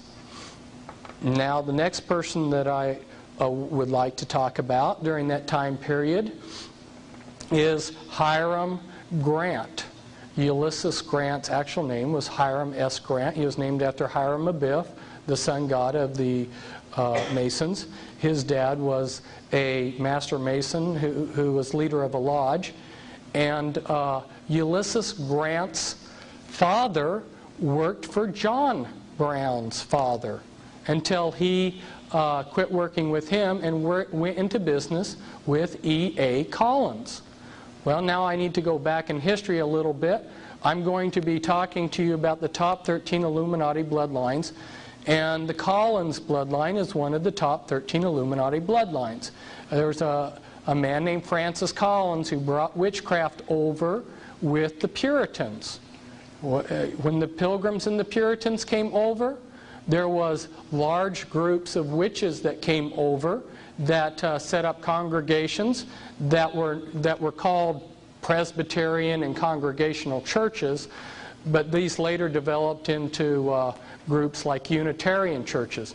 But at the time, in the colonies in that area in New England, they almost had what you would call a theocracy, and the state supported the church. And so if you wanted your church to receive money from the state, you had to be a member of the state church. So these Unitarian churches, or these witchcraft churches, of course didn't, they called themselves Puritan or Congregational churches. Later, the Unitarians separated when it was no longer financially beneficial to them, and created the Unitarian denomination and started Yale and Harvard. And they also then later merged with the Universalist Church. Well, Hiram was a very lazy, unkempt boy of no promise.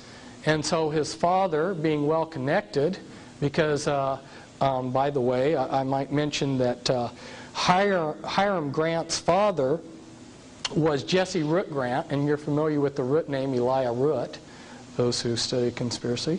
And Jesse Root Grant was of the Collins family.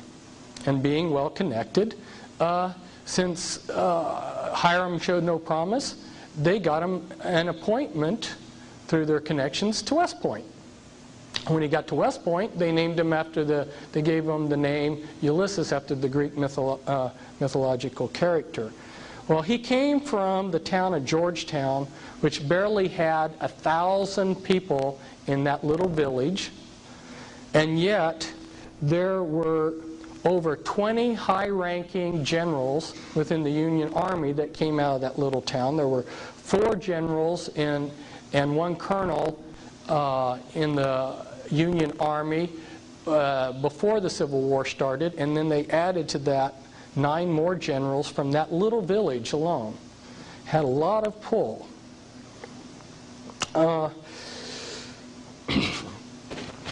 The Grants later had a branch off of them.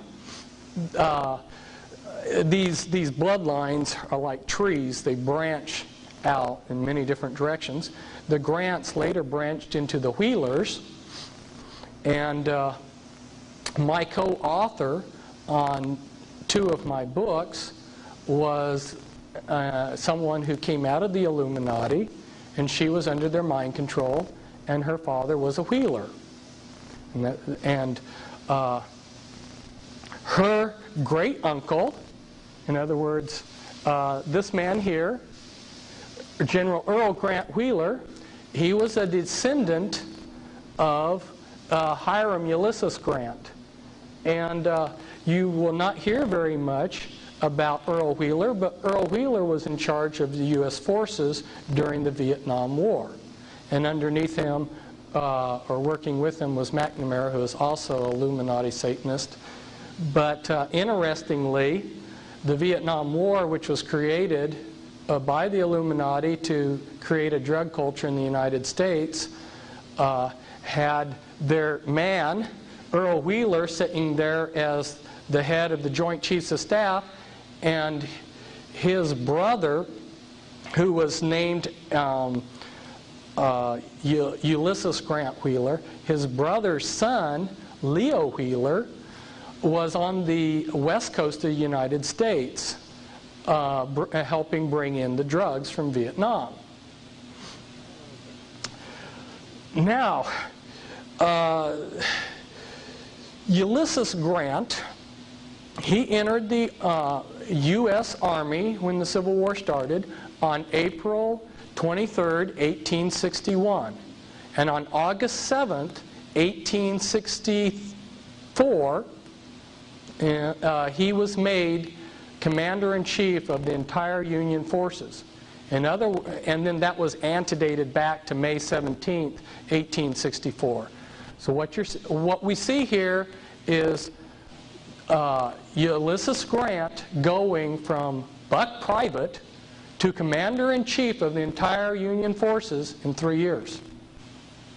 Now, one of the branches of the Collins family that branched out before the 19th century started was the Todd family. And guess who married a Todd? Abraham Lincoln. He married into the Todd Collins family. And his wife had seances in the White House. Well, let's discuss a little bit more about General Grant. General Grant later became President of the United States, and on his cabinet he had 8 Masons. And he also had a man named Columbus Delano, I think, as his Secretary of State. Delano was an ancient elite family that goes back to the black nobility in Venice. And Franklin Delano Roosevelt is a descendant of his. It's a very small world at the top. And the Lee family is one of the top 13 Illuminati families. And there was a man named the Bismarck of the East. He was the chief military man in Asia at the time that General Grant was president. His name was General Lee of the Lee Illuminati family, and he was best of friends with General Grant. And they visited each other. And Grant, of course, like so many of these Illuminati figures, he went to Egypt and visited the pyramids and to the island of Malta.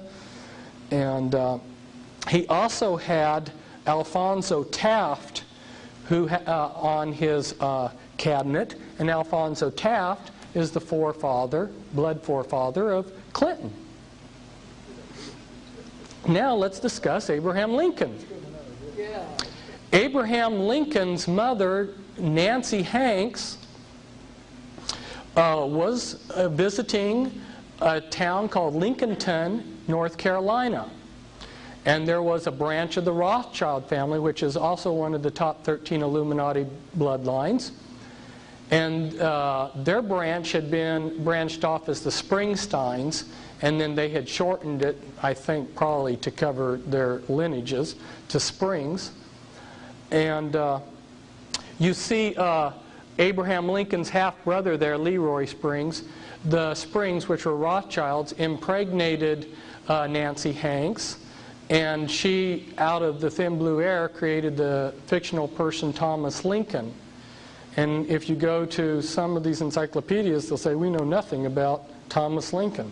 Well, there's a good reason. He was created out of thin air, and the world order has been trying to manufacture evidence that the man lived because they try to cover up the tracks of all of this. But the fact is that there never was a Thomas Lincoln. Abraham Lincoln was a Rothschild, and the Rothschilds or the Illuminati was aware of who he was.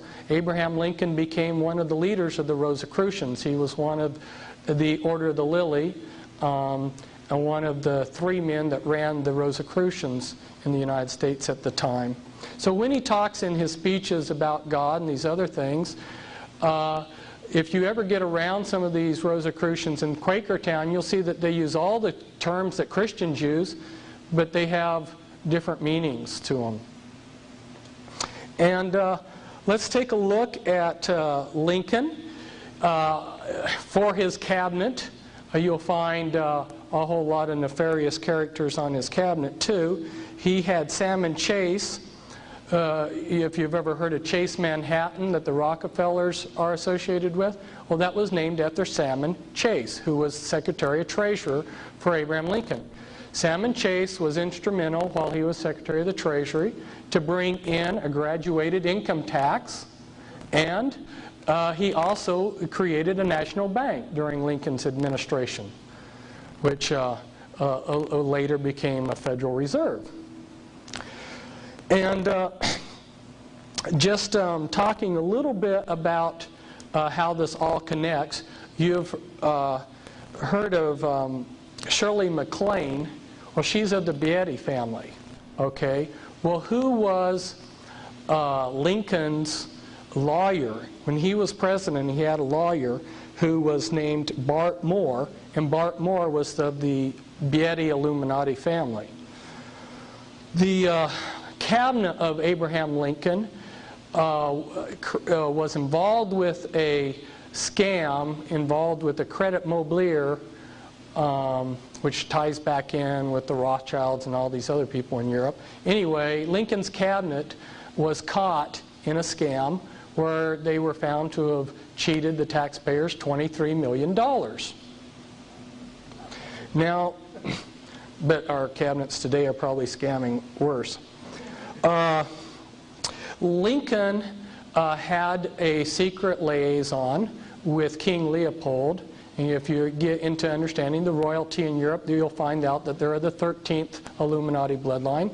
And he had twins. He had Ella and Emily, a pair of twins from the daughter of King Leopold. Now, as advisors to Grant, there was a man called Jonas Mills Bundy.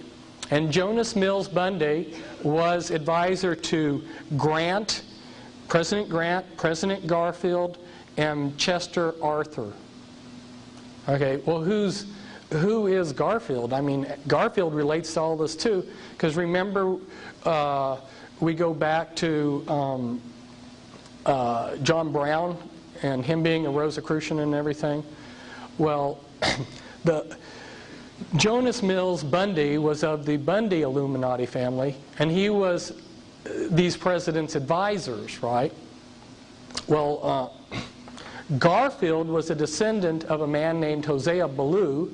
Hosea Ballou was a high-ranking Freemason who went all throughout New England, and he should be a famous figure in American history because he did a lot, but you won't find him hardly anywhere. And you know, his presence is almost obliterated from history. But Hosea Ballou created the Universalist churches that were so active in New England. And one of the churches he set up, Joseph Smith Sr., who was Joseph Smith Jr.'s father, was a member of. Now, Joseph Smith Jr. started the Mormon Church. Joseph Smith Jr. came from a powerful occult family that belonged to a secret witchcraft fraternity, and in the town that they were in, they were called the Fraternity of Rodsmen. But anyway, as a cover, or as a front, they joined the Universalist Church. So you're beginning to see that there's all kinds of connections between these people. And then, of course, in the Bundy family, you see McGeorge Bundy becoming an advisor later on to Kennedy and Johnson. And you see Harvey Bundy, who was a Chief Supreme Justice, or no, Harvey Bundy was chief of the Manhattan Project to create the atom bomb. So there you see the Bondi Illuminati family coming into this. So here are some of the people from this time period. Louis Cass-Payzur, he was a very powerful man during the Civil War time, but he's been obliterated from history. The Merovingians dynasty is the 13th bloodline, the Holy Bloodline, and you can read about it in the book Holy Blood, Holy Grail. And they believe that they're descendants of Christ, and they're also descendants of Lucifer, who, as they would say, are brothers. And one of the Merovingians, who was a secret crown prince of France, came over to this country, and his descendant Louis Cass-Payzur then hired Leroy Springs' father, A.A. Springs. Louis Payzur hired Leroy Springs, and Leroy Springs' father, A.A. Springs, was the father of Abraham Lincoln.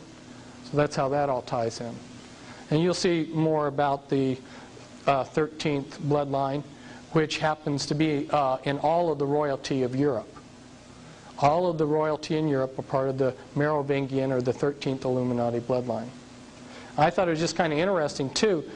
Grant's face and Earl Wheeler, General Earl Wheeler's face, almost identical noses and frowns. I mean, it just amazed me. It didn't come out very good on the overhead, but almost identical faces. Kind of humorous. Well, talking about, I've got one more thing before I get to humor. Okay, I just made this up to talk to you a little bit. I can't go into the background of these bloodlines. I don't have time, but I can just hit on a few highlights. The top 13 Illuminati bloodlines, which maybe I should just mention here real quickly for you. Astor, Bundy, Collins, DuPont, Freeman, Lee, Kennedy, Onassis, Rockefeller, Rothschild, Russell, and Van Dyne, and then the 13th family, which is your Holy Bloodline. Those are your top 13 Illuminati bloodlines, and right up there along with them, and included in my book, were the Reynolds family and the Krupp family. And so if we look at these families, we'll see that they keep power and wealth by dynastic intermarriage. They maintain as low a profile as possible, and they use fronts for legitimacy. And these are some examples, the Collins and some of the blood that's gotten into them, and the Rothschilds. The Rothschilds have kept track of their genealogy. It goes all the way back to Nimrod, their secret genealogies. Now my co-author on my books, Cisco Wheeler, her father, Leo Wheeler, gave her a book of the Collins genealogy. At the time, she was trying to lead the Illuminati, and she stuck it into a fireplace. But for people like myself, we'd like to reverse history and get a hold of it. Well, these people, they're into fun and games, and they created their game here. Actual game, it's called Illuminati, and you get to do exactly what the Illuminati are doing in the world. The goal of the game is to take over and control the world. And they have all of these cards in the game that indicate the different things that you're to take over. And so I copied a few of the cards. Well, look at this. Morticians, mafia, fraternal orders, multinational oil companies, men in black, TV preachers, Hollywood, evil geniuses for a better tomorrow. These are the type of people that you have to take over to control the world. And wouldn't you know it, the Illuminati actually does. And if you're in the military, they have a lot of manuals. They have this manual for a handbook for chaplains, and if you get it, they tell you about religions that are recognized by the U.S. military, and there are a number of chapters devoted to different type of witchcraft groups, and one of these groups in there is the Church of Satan. which is recognized religion. In other words, if you're a priest in the Church of Satan, you're exempt in serving in the draft because you're a minister. Okay? In this book, this chaplain's book, it's interesting because they talk about the priests within the witchcraft, and they tell you in this book that there are 3 levels to in a witchcraft coven. I'm just saying that as documentation of the next thing that I'm going to show you, which is, that's how the Illuminati is organized, people. And there's a lot that can be said here. There's so many of these transparencies are like a week-long seminar, you know. But I don't have a week on each of them. I've tried to condense down here to show you how the original reconfiguration of the mystery religions in 1776 had 13 lifetime positions in the Illuminati, but that was too weldy. It's too difficult to go through 13 positions. So they reconfigured it around the Civil War time, and you've got 2 levels, three components really that I should talk about. Isn't this very similar to the earlier pyramid that we showed? Remember? Where we had the broad masses and a clergy class and then secret ruling bodies? Very similar? Right? Yeah. The anarchy level. If you want to read about the anarchy level, I've got a book, Ezekiel 6:3, where I list hundreds and hundreds of witchcraft organizations and their addresses.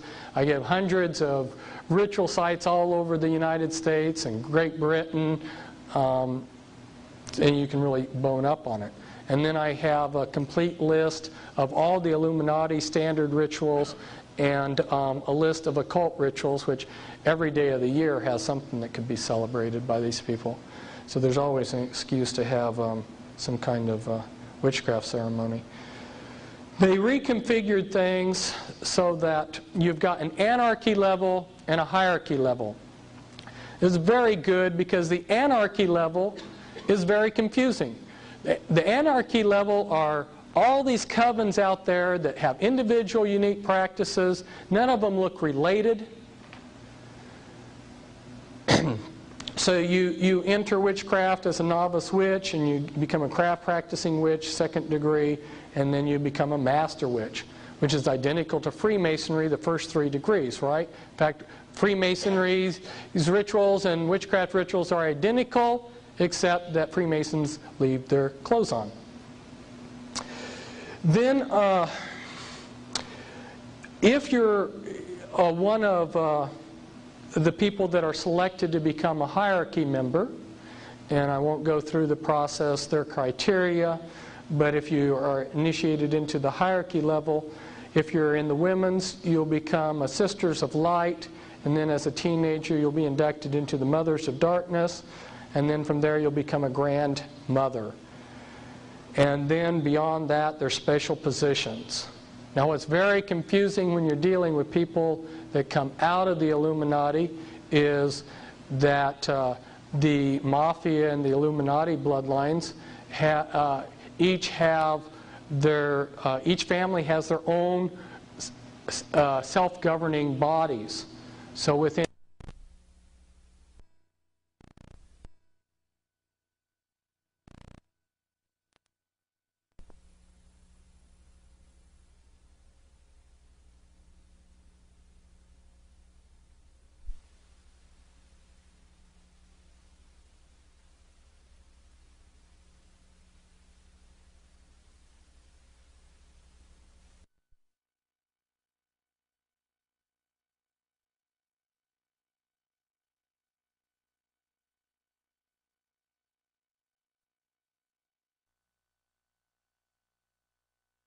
positions of power that they held. Above the standard 6 lifetime positions, you have your special committees. You've got your council of 3, your council of 5, council of 7, council of 9, council of 13, or your Grand Druid Council. You've got your committee of 300, your committee of 500. They made a decision to go with 500 multinational corporations. Your Fortune 500 companies are equivalent to your committee of 500.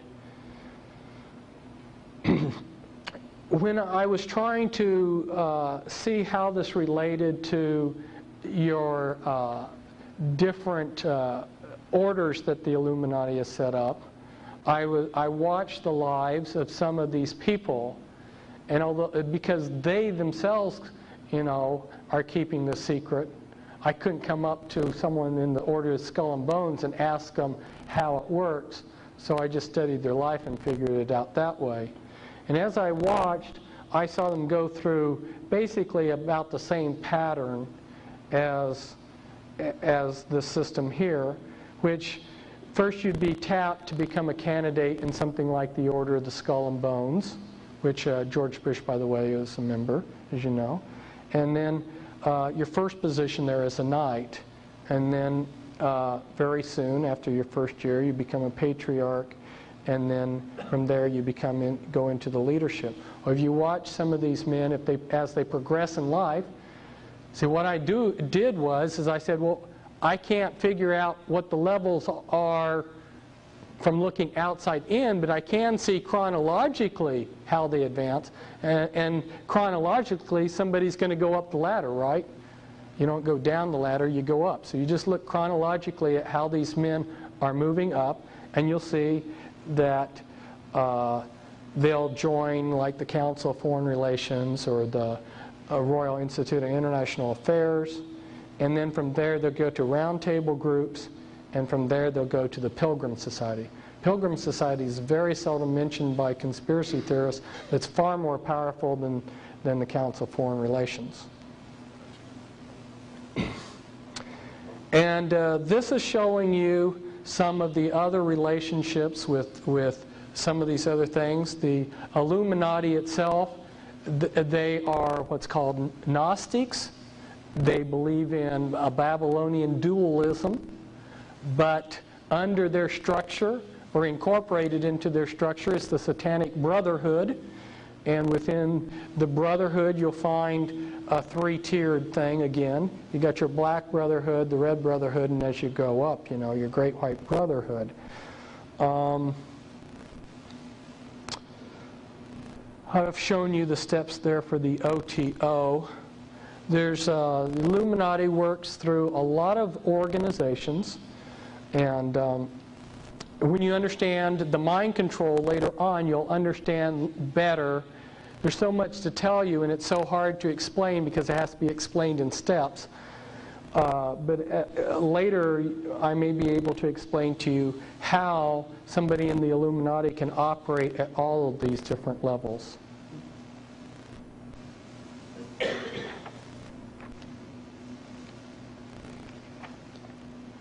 And this you have in your handout, so I won't even explain it, but it gives you a little bit of the history of how the mystery religions have reconfigured themselves. And this is a very important scripture. And upon her head was written, Mystery Babylon the Great, the mother of harlots and abominations of the earth.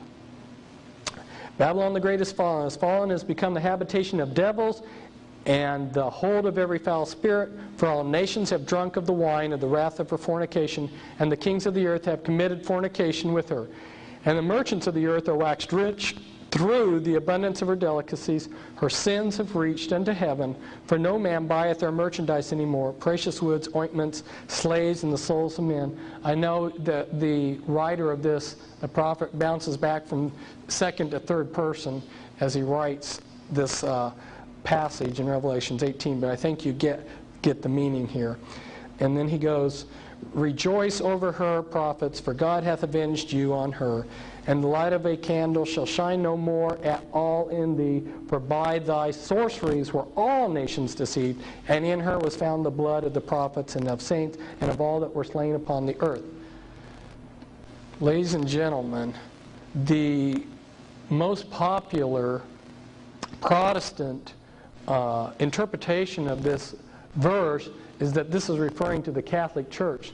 The Catholic Church was not even in existence when most of the prophets in the Bible were slain. This is referring to the mystery religions of Babylon, not the Catholic Church. Okay? The Catholic Church is a daughter. See, what are we talking about? We're talking about the mother of all harlots. And all nations. So anybody who tries to tell you that this is a Jewish conspiracy or that this is, whatever they've got in mind, it's all-encompassing. It defies labels. About the best label I can find for it is satanic. In fact, this year we have in the Scottish Rite's book, the Scottish Rite Journal, here the author tells us, and the double eagle is one of the logos of Freemasonry. He says in this article, the Southern jurisdiction's double-headed eagle logo is just one variation of this powerful image which dates back to 3000 BC, and then as is enlarged here, as stated in Coyle's Masonic Encyclopedia and concurred by Mackey's Encyclopedia of Freemasonry, the double-headed eagle symbol first appeared about 3000 BC in the brickwork of Lagash, a city in Sumer in southern Babylonia between the Tigris and Euphrates River and near the modern city of Shatra in Iraq. Lagash was an ancient center of art, literature, military, and political power. And then these are just a few. There's many, many more countries around the world that have taken the double-headed eagle as their logo. We're talking about Babylon the Great. Now remember I talked to you about Nimrod being in the Rothschild's genealogy? Well, what Nimrod did was, remember we had Gnosticism come in. You can be saved by knowledge, and then they realized, but knowledge is power, so we can start getting ourselves a secret power base here. Well, then along came Nimrod, and his great innovation is let's make this church organized and let's unify it, because Nimrod was a great warrior. Let's take this church, organized religion, and match it to state power. And by combining state power with a religion, like you saw the Catholic Church during the Middle Ages, you have something very powerful. That is Nimrod's Babylonian system. And throughout the world you'll see, like here, Colombia, Turkey, Bolivia, Chile, Honduras, Italy, El Salvador, Scotland, Philippines, Israel, Paraguay, Germany, Mexico, France, they all have the double-headed eagle as their logo. And there's others too, like Canada. This I just threw up here to show you that in my writings, like in my Be Wise as Serpents books, I try to untangle the confusion that's out there. There are so many of these groups with similar names. You talk about the Knights of Malta. There's all kinds of groups with the name Knights of Malta. And then the Knights of Malta go by several different names, which some of these other groups also go by. So nobody who's out there that's exposing this world system, this conspiracy, has really untangled this for people. And there's a lot of confusion going on out there. And so in order to help people, I've done some of that, taken the trouble to try to unscramble it for people. This comes from the Talmud, and this was the foreword to the Talmud. And it says, when we come to the Babylonian Gemara, which is the Talmud, we are dealing with what most people understand when they speak or write of the Talmud. Its birthplace, Babylonia, was an autonomous Jewish center for a longer period than any other land, namely from soon after 586 before the Christian era to the year 1940 after the Christian year, 1626 years. So that was a Jewish center there in Iraq for all those years down through modern history. And over here it says a reliable English translation of the whole Babylonian Talmud has long been looked forward to by scholars. All the censored passages reappear in the text or the notes. You see, when the Jews were in the Babylonian captivity, the mystery religions created a daughter organization of priesthood, which were called the Pharisees. It was a mystery religion, and they had a front, and they had the esoteric front, which looked good, and then they practiced their satanic rituals in secret, and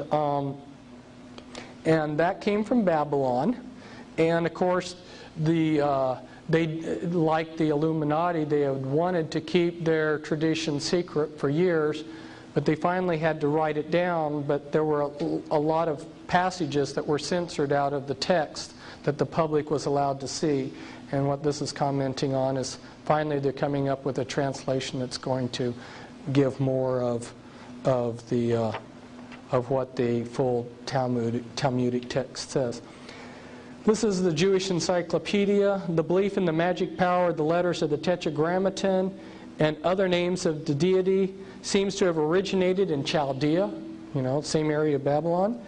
Chaldean magic, whenever then the Theurgic goes under the name Sefer or Kabbalah Zephyrah, induced Babylonian rabbis of the 4th century to create a calf by magic. And here it says Gnosticism was Jewish in character long before it became Christian. And the whole dualistic system of good and evil powers, which goes back to Zoroastrianism and ultimately to Old Chaldea, can be traced through the Gnosticism having influenced the cosmology of the ancient Kabbalah before it reached the medieval one. And it says the Klepet, the medieval Kabbalah, are found in the old Babylonian incantations. So the Kabbalah is based on Babylonian magic. The secrets of the Theurgic Kabbalah are not lightly divulged. See, that's esoteric knowledge. It's hidden. You're only given the knowledge of the Kabbalah and the Zohar and so forth in increments. The whole system of conjuration of angels and demons by which the evil spirits were exorcised, even the magic sign or seal of King Solomon, known to the medieval Jews as the Shield of David, has been resurrected.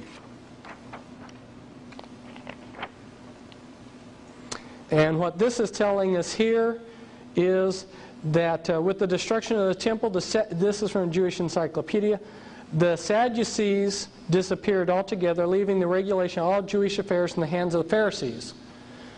When the temple was destroyed, the group that took over Jewish life from then up till now has been the Pharisees. And the next paragraph bears that out. Henceforth, Jewish life was regulated by the teachings of the Pharisees, which were a branch of the mystery religions.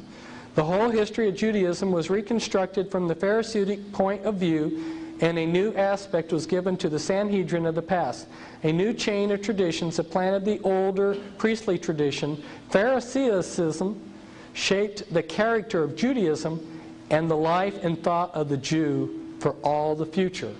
So from that time until today, the Pharisees, known as the rabbis, have been in control. And that doesn't mean that all rabbis are evil. It's just like we go back to the tree of a tree that was in the garden of good, the tree of good and evil. Some of the fruit on that tree is good, and you'll find some rabbis trying to do good, and they will say, "Yeah, they know. If you can get them to talk, they'll tell you about the rabbis that they know personally who are Satanists and into black magic and using the Kabbalah for evil." This is just saying that the Talmud, which is the teachings of the Pharisees, which was codified several hundred years after Jesus, ranks in significance above the Torah. And the Torah are the first books of the Bible.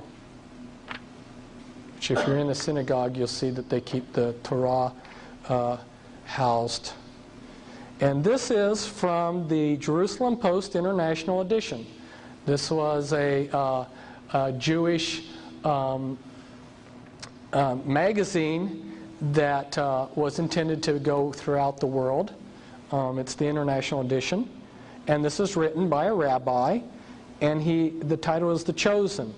He says, countering Maimonides, who was a Jewish rabbi, the great medieval sage Rabbi Yehuda Halevi claims that simply being born Jewish is in itself a segula, a sign of privilege and uniqueness. Rabbi Yehuda Halevi divides the world into 4 realms, from the inanimate to the vegetation to living creatures to human beings. But above everything, God created the Jewish people, His own nation, charged with a certain mission on earth. Therefore, each person born a Jew is endowed with a special inyan Elohai, where we get the word Elohim, God, godly element. God doesn't make their distinctiveness dependent on religious observance. In other words, if you're born Jewish, according to this rabbi, you're divine. And a sign that's very often seen, this comes from a Jewish magazine, and they're advertising amulets of protection for one's home or office. And you'll see over here the amulet, the hexagram, which the Rothschild family put outside of their home back in 17-something.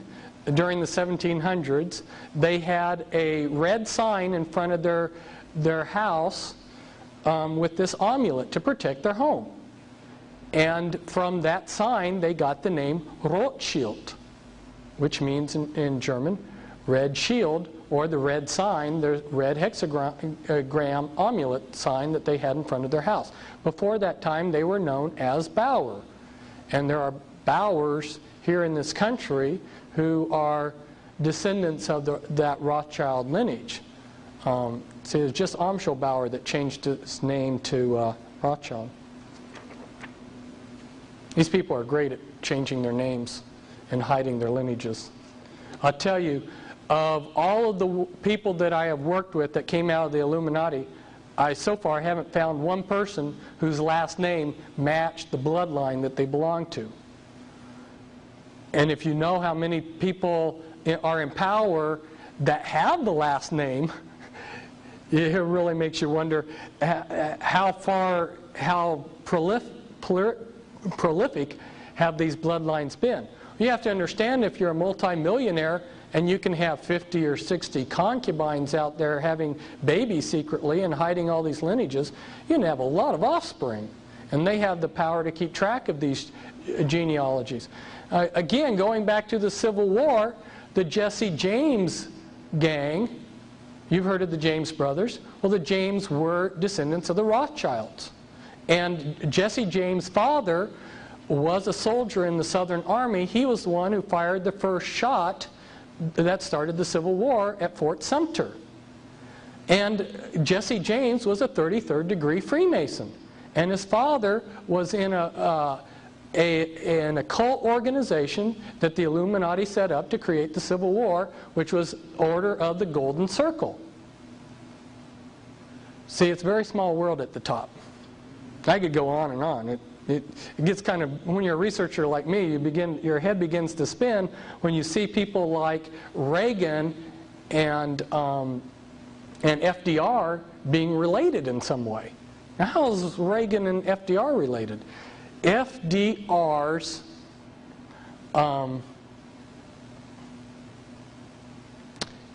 wife, help me out here. Eleanor, right. She was best friends. Her best friend was Ronald Reagan's mother. You wouldn't have known that there were any connection between a Republican president and a Democratic one, would you? I told you I was going to give you the keys to understanding how the satanic conspiracy is operated in secret worldwide. Remember, we've got a hidden front. We have a front religion. Satanism always operates through fronts. So what did they do? They had an esoteric or a common religion for the common people.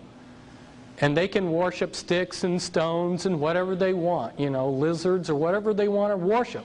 And then the priesthood will worship something more intelligent, and then the people in the inner circle worship Satan. If you go all around the world, you'll see this is the key to uncovering satanic worship all around the world for all of history. The 5 interlocked concepts. All of these concepts are represented in the occult world around the world by snakes. The light bearer, gaining wisdom, the search for wisdom, sun worship, is represented by snakes, the Kundalini force, and the regenerative principle, which is phallic worship. They're all represented by snakes, and they're all interchangeable for each other. If you go into certain Masonic rites, when they're talking about sex worship, they also believe that they're worshiping Lucifer when they're doing that. They're interchangeable. And I put this down here too because all around the world, in Babylon, ancient Babylon, in Switzerland, in India, in China, you'll see the caduceus used in the ancient world. That's a symbol for Gnostic dualism. Remember, the snake represents wisdom? Well, in the Illuminati, your good deeds must balance your bad deeds. So some of your greatest philanthropists are your greatest Satanists, because their good deeds must balance their bad deeds. Of course, their good deeds are usually self-fulfilling. One of the things that shocked me when I went in, and I had no axe to grind when I went in to understand how the world's run and who's in this conspiracy, I didn't care what I found. I just wanted to find the truth. I discovered that the Scottish element is just as strong as the Jewish element. It was rather shocking. And so I got this clan map of Scotland, and I highlighted some of the clans that you'll find members in the Illuminati. And here we've got the Mackenzies, who you'll find are very prominent in Freemasonry. And then you come over here and you'll find the Morgans and the Mackeys. Well, you've all heard of Morgan Guarantee Bank. And you come over here to the Sinclairs. The Sinclairs are Merovingians. They're of the top 13 Illuminati bloodline, and they were given a hereditary position to rule Freemasonry. And then you come down here, you got the Murrays and the Sutherlands, and they're very prominent in Freemasonry. And then here's the Mackenzies again, and the McDonalds. You'll find the McDonalds are a prominent Illuminati family, and like Bilderbergers and people like that. And you come down here, more of the clan. You find the Shaws and the Grants, both Illuminati bloodlines. Douglases, Stewarts. Some of the Stewarts are in the Illuminati and good friends with the Rockefellers. Let's see, you've got the Clan Donald here. You've got the Kennedys down here. That's one of the top 13 Illuminati bloodlines. You've got the Campbells. The Campbells are another Illuminati Masonic thing. Cameron. That's one of the primary early programmers for the Illuminati was Ewan Cameron. He was Scottish, came over from Scotland. In fact, he would call his patients Lassie. And there's some others there. It's kind of hard to see, but you got the idea. That was a shocking thing for me to find out that the Scottish participation in this is so powerful. And I began to realize why they called it the Scottish Rite. And if you look at the Ku Klux Klan, it's based on Scottish Celtism.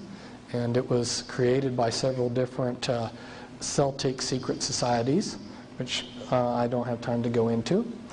The Illuminati also helped them out. Now, a lot of people don't believe that there's such a thing as satanic ritual abuse, so I pulled this one out. It's in a museum. In the Illuminati, you're constantly having to make oaths to Satan, and you sign them in your own blood. This is a document, and it's in French, and the oath goes to Satan, to give you my body and soul, my life is holding it from you, having dedicated it forever without any will to repent. And this is one of the most secret buildings that the Illuminati has in the world. And I'm now going on tour to expose it. Happens to be in this little town of Muno, near the Belgium-French border. It's the Mother of Darkness Castle.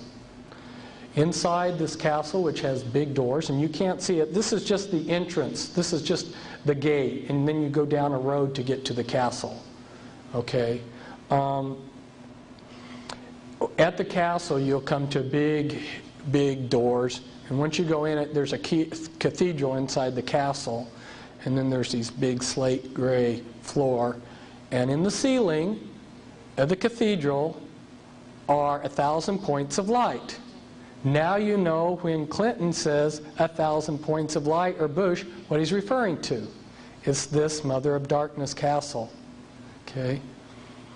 Down in the basement, underneath the first floor, there's a secret floor that's down, which only special people are going to get down into it. Down there are rituals held every day. They bring in infants. Infants are pure and innocent. And every day they sacrifice a number of children, and they drain the blood from these children, and they write the history of how Satan's bringing in his New World Order on parchment down there.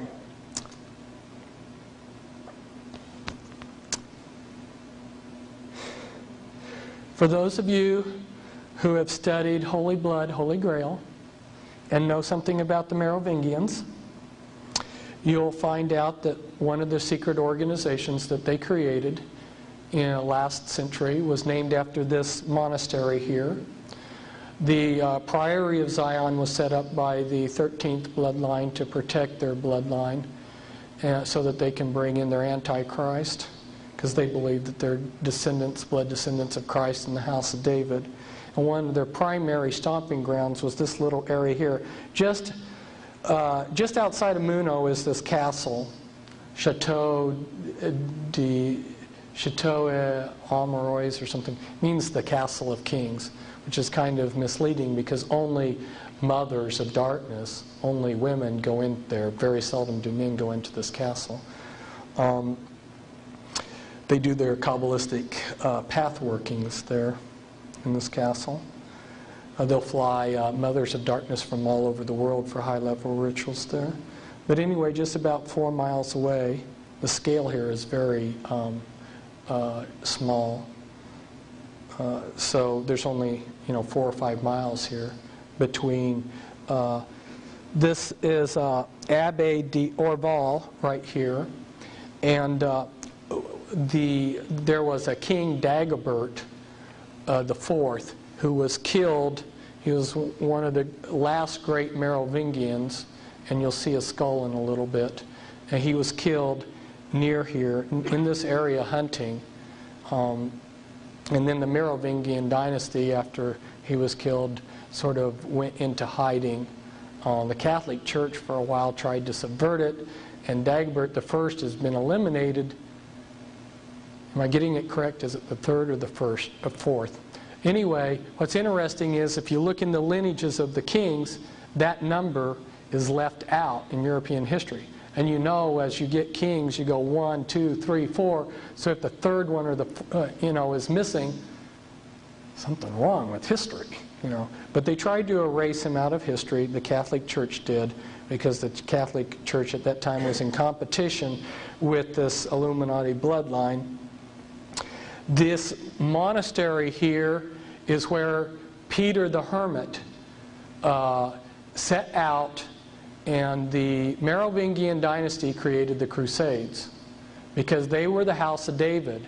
They weren't real Christians. They were actually a witchcraft, Kabbalistic practicing lineage that wanted to regain possession of Jerusalem and the treasure in Jerusalem. And they sent out Peter the hermit from this monastery, and he was a dynamic monk who preached all over Europe and got the Crusades started.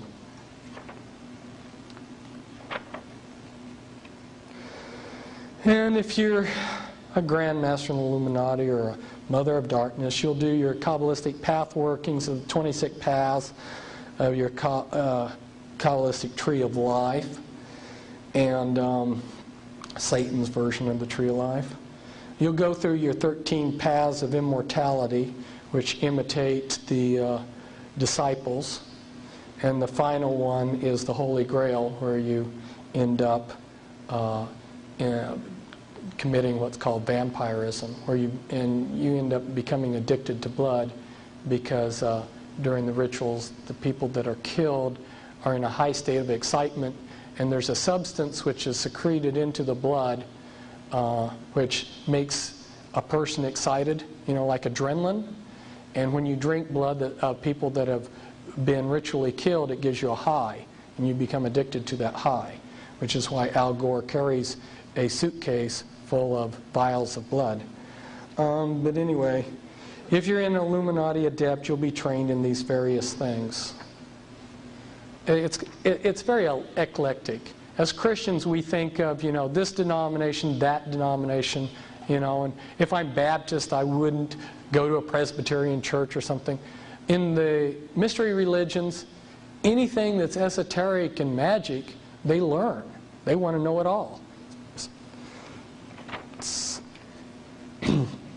So going back to the elements of the world system, and I told you I was going to show you some of how those elements are controlled, and those elements then in turn control the entire global system.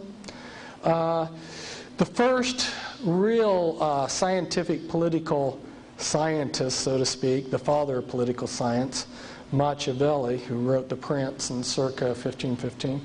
And just read a couple of these to give you an idea. And as people who have been to West Point probably, I'm probably at his time when he was at West Point, they did the same thing. This was required reading for us. Sample of Machiavellian advice to political rulers. Rulers should defend powerful neighbor countries and weaken the stronger neighbor countries. By setting up protectorates and weakening the strong, a successful divide and conquer strategy is achieved. A ruler must not mind incurring the charge of cruelty for the purpose of keeping his subjects united and faithful, for except for a few exceptions, he will be more merciful than those who, for excess of tenderness, allow disorders to arise which injure the whole community. Men have less scruples in offending one who makes himself loved than one who makes himself feared. Love is broken whenever it serves selfish men's purposes, but fear is maintained by a dread of punishment which never fails. Still, a ruler should make himself feared in such a way that if he does not gain love, then he at any rate avoids hatred. So the Satan inspired, when you read The Prince, I can see nothing but Satan inspiring the work as to how to create political science in order to scientifically control the world. Oop, wrong stack. And so, here's how they do it. In the United States, here's the political process. And this was in my Be Wise as Serpents book, but I found that it was rather unintelligible unless I took the time to sit down and really explain it. And again, we can only go through this very briefly. But the way it would work is at your high level, within the Illuminati and within various groups, we've got decisions that are made. Those decisions are transmitted down to the national level. Okay, on the national level, we've got a group called MJ12, and they're Majesty 12, Majestic 12, The code that's stamped on their paperwork is MAGIC, M-A-G-I-C. It's got a double meaning there, doesn't it? And this goes back to Plato. Plato, who's a very important person in the occult world, said that countries should be ruled by these wise men. And Sir Francis Bacon, and I love to spend all the time to explain how this all fits together, but I don't have the time. But Sir Francis Bacon, who wrote The New Atlantis, Sir Francis Bacon was very instrumental in this country being settled. And his actual book was called something about the Rosicrucians, but the title got changed to The New Atlantis. He discusses in there about how these wise men are to rule. It's Plato's idea, just rewritten. And then the Illuminati's updated it to what we call the study group, or the MJ-12. And MJ-12 originally had 3 groups of 6 men. It had 6 men from the Jason... it had 6 men, from the executive committee of the Jason Society. It had 6 men from the executive committee of the Jason Group, and then it had men in key positions in the government, such as head of CIA, National Security Council, FBI director, and then it had a head over it. So it had 666 and a head over it. In Reagan's administration, I think it was, that they upgraded the group to 40. But this group has gone under a whole long list of code names. I list some of them in my Be Wise as Serpents book, which, by the way, isn't back there. It's out of print. PL40 is one of the code names of this group. They've tried to look like a leaderless group. They've tried to look like a group that's not even a group, that just suddenly, a group of elite guys happen to meet at the golf club and talk, But this is the wise men. It's the wise men concept that the occult world talks about. But they can't make all the decisions. A group of 12 men or 40 men can't make all the decisions. There's too many decisions. So they pass it down to the level 2 decision makers, which are the policy planning groups. Policy planning groups include the Council of Foreign Relations, Trilateral Commission, Brookings Institute, the Business Roundtable, American Enterprise Institute, the Population Council, Resources for the Future, Urban Institute. These people make decisions.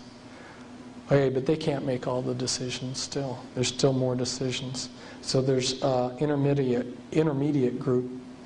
They pass some of the decision making on down to the research policy planning groups. And I've just listed a few of those. The RAND Corporation, the Stanford Research Institute, and the Hudson Institute.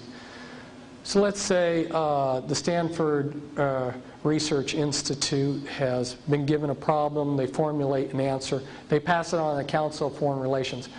If you look at the way it works, Council of Foreign Relations almost always rubber stamps the decision. But it has to be rubber stamped before the Illuminati act on it. Okay? How does this work? Okay, the decision is made here, and then it's transmitted to the decision makers. Okay, but they want us to ask them for what they want to do. It's a big, long process. They don't just do it.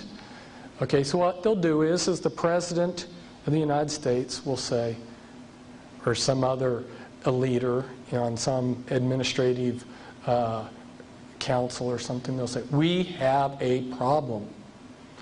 We need to get answers. We're going to create this research project or this research group to research this project. So then this group starts with all kinds of millions of dollars of funding, and they research for 10 years, and they come up with piles of research that researchers even like myself aren't going to wade through with their final conclusion, which, by the way, happens to be what the decision was made years before anyway.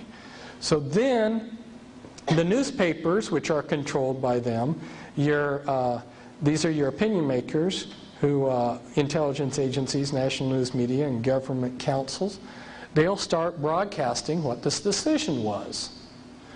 These people studied this problem, and this is the best advice. This is the answer. So, and then they'll even get a few of their people, their lackeys, that make it look like the grassroots are in favor of this. So the newspapers are promoting it, few people in the grassroots are promoting it, and they pass the legislation and it becomes law. And if people don't want to go along with the plan, they always have their covert enforcers. They have all kinds of people in all different kinds of locations to pull the strings, that if there's rough edges, they smooth it out. And this is behind the scenes. The Illuminati have their area boards set up all over the country. They set up, they divided the country into 10 area boards, which are approximately 13 state area per area board. Or I take that back. There are 4 areas of 13, and those areas then are broken up into area boards. Now, what is an area board? In this area, you will have the leaders of occult groups that are part of the, definitely directly part of the Illuminati system. They will be allowed to send representatives to the secret area board. There isn't a fixed number of people. And when they have their area board meetings, they will coordinate their activities of these different occult groups. This is why you looked over in Japan and you saw the Church of Scientology, I believe, that sent recruits over to that radical Japanese group that was doing all of the chemical bombings in the tunnels and everything. See, they swap members back and forth. If they need to shift members to a new group, they do it, you know. This is how they coordinate their activities on the occult area boards. So when they wanted to create federal regions, guess what model they used? They just created the federal regions in the approximate locations that their occult area boards were already operating in.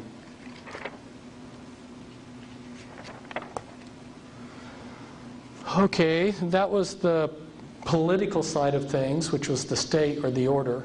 And if we go in and look at the financial element in the world system, how is that controlled? This was a page, and they've tried to keep this very secret. This information is not out there in very many places. Wasn't out there, but fortunately we have it. They created fractional reserve banking, the Federal Reserve System, and the stockholders of the Federal Reserve System are listed here in this listing. And if you can see some of the names there, you'll see Morgan, Rockefeller, Pine, Reynolds, Warburg, all Illuminati families there, Hummel. And these people own the stock of the Federal Reserve. When the IRS collects our taxes, the first check that they write out is sent to the Federal Reserve to pay the Federal Reserve, which is a private corporation, for the use of their money. And that check is billions of dollars. It's a huge check. So I can't remember now the figure off the top of my head what it is we pay in interest for the privilege to use the Federal Reserve's money. This is just like Federal Express. Federal Express is not part of the government. It's owned by the Rothschilds.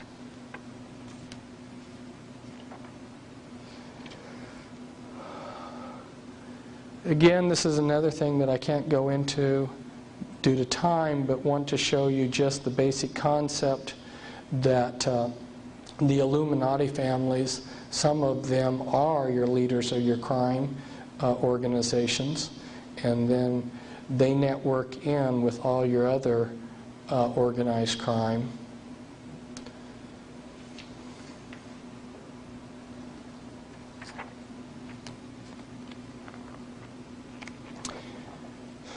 Remember, we talked about health and markets and things like this. This is some parts of the Illuminati control over the world's grains and food. Societe Generale, holding company that was set up by the elite They use a lot of holding companies. One of the ways that they discovered to keep your business coordinated, let's say you have 5 sons, you place each one of those sons into a different business, and then each of those businesses are controlled by a holding company. Nobody can even see that these 5 companies are interconnected because they don't know about the holding company. We've got management over here. See some of your leading families over here. And then I go into some of the important companies that, like Archer Daniel Midland Company, your hide cartel, your grain cartel, and since Iowa Beef. And then you've got your enforcement, your government enforcement groups, like the USDA, which if you're not a company within the cartel, they can use the laws to destroy you. And then the manipulation, like the weather, which is, again, another vast subject. But this is maybe a poor representation of the way they're controlling weather. There's not a whole lot of proof here on a vast subject, but I just grabbed something real quickly. Zbigniew Brzezinski, who happens to be somebody who's one of the controllers of slaves within Monarch Project that we'll talk about later, he talks about how weather manipulation can be employed as a weapon in his book, Between Two Ages. There's another one of my charts. This is showing how healthcare is controlled. You've got your basically three different groups. You've got your patients and your public out here. And they're controlled because the resources that people have and your knowledge and the available care are all carefully controlled. And your doctors, they're controlled because their knowledge and training is very carefully controlled. And their resources are controlled. And their licensing and certification are controlled. I go into this in depth in an article, but this just sort of encapsulates what the article does, and then I'm just sort of encapsulating what this encapsulates.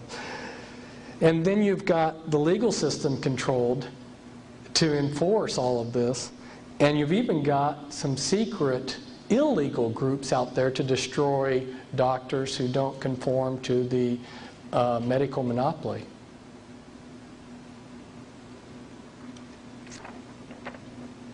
Very powerful. This is Illuminati control, Illuminati mob control of Hollywood. You got your mafia and Illuminati councils. One of your main groups there for control was Music Corporation of America, which controlled the American film industry and had a monopoly. And they got a monopoly because they made a sweetheart deal with the unions. And under Ronald Reagan, he cut a deal with MCA, a secret sweetheart deal with the Screen Actors Guild. And the American Federation of Musicians, too, cut a special deal so that the non-Illuminati competition got cut out. And then I mentioned here, down here as an example, your Rat Pack, which are... you probably, if you followed Hollywood and actors, you've seen who the Rat Pack is: Dean Martin, Frank Sinatra, Sammy Davis Jr., Peter Lawford, and Joy Bishop. These are men that are connected with Satanism and the mob and mind control. And talking a little bit about how the Illuminati families tie in genetically with some of these, and just giving a little sampling here of some of the leadership of some of these companies. I mean, this could just go on and on. If you look at the leadership of some of these companies, some of these groups that are controlling Hollywood, you'll see the Illuminati presence there. Like 20th Century Fox Board of Directors was Illuminatus William Randolph Hearst Jr., and with a director, Malcolm McIntyre, who was also an Illuminati. Okay, there's your top bloodlines.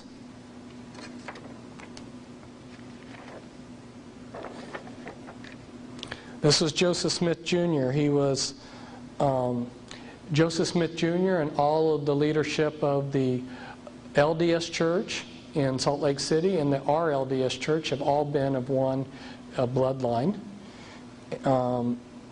In fact, their present leader, Gordon B. Hinckley, I believe is a Merovingian descendant through Nathaniel Hinckley. And that goes back to the Plantagenet family, who were Merovingians. Joseph Smith Jr., these were his magic amulets that he carried. This was a pouch that he had for his magic parchment. This was a serpent's cane, or a staff that he had, a ritual staff that Joseph Smith had. And this was his ritual anathema that he had, and the ritual inscription on it. Joseph Smith Jr. created a high rite of Freemasonry, and he got some of the Freemasons upset in his area, and they murdered him. This is a seer stone, a magic seer stone that Joseph Smith Jr. had, and another pair of magic parchments that Joseph Smith used that were his, that were passed down generationally. And this is Brigham Young with his Masonic pin there.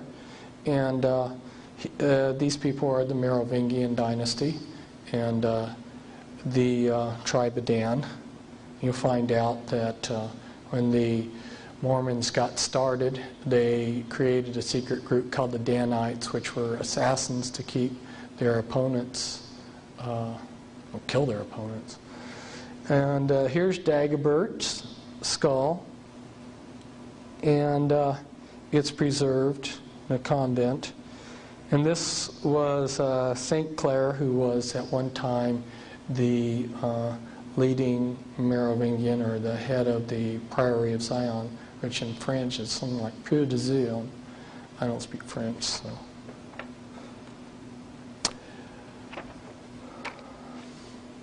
There's Charles Taze Russell, who was a Knights Templar.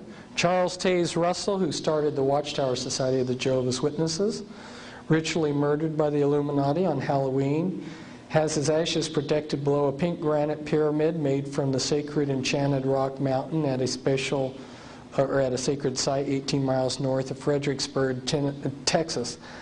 The pyramid is in a cemetery in what was Allegheny, Pennsylvania, now Pittsburgh, Pennsylvania, and he had the Knights Templar logo on his pyramid that his ashes are buried under.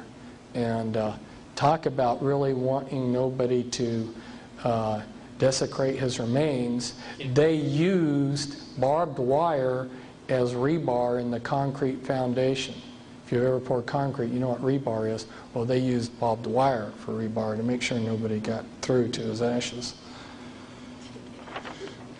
And the problem with Freemasonry isn't just with the Jehovah's Witnesses or the Mormons, or their founders, or some of the other groups, but a lot of groups are tied back in, as this is a stained glass window showing the upside down pentagram, and this is in West Virginia. This is a Church of Christ, a couple Churches of Christ, with a strange form of a Masonic logo.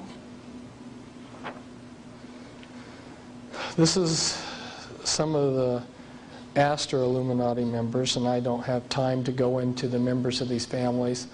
I might just briefly comment on one. That's John Jacob Astor the First. Came over from Germany. The Illuminati gave him a concession to operate drug smuggling. There had been fur trading going on in North America for several centuries. Remember, Columbus came in 1492 and people started trading furs with the Indians soon after that. Well, he came to the United States after the Revolutionary War. Within a matter of just a few years, he had a total monopoly over the entire fur trade in North America. How did he do that?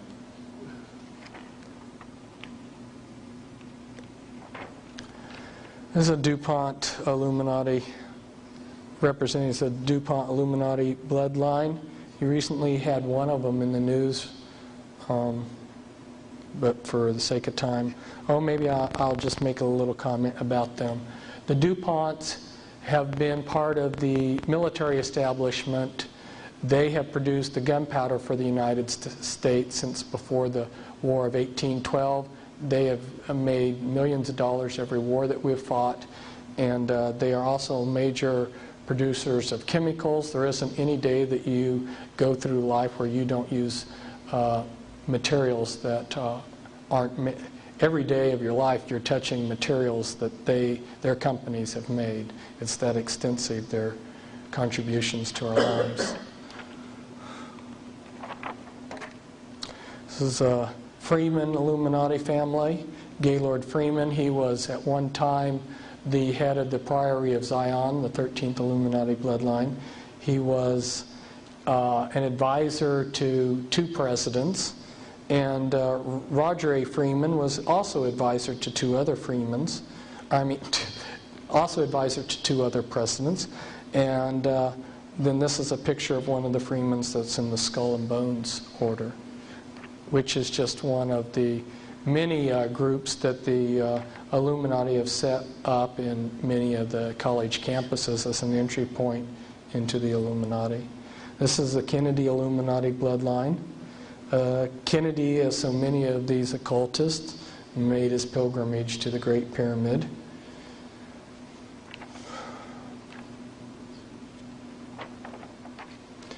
And one of JFK's girlfriends was Jane Mansfield, who was a member of the Church of Satan.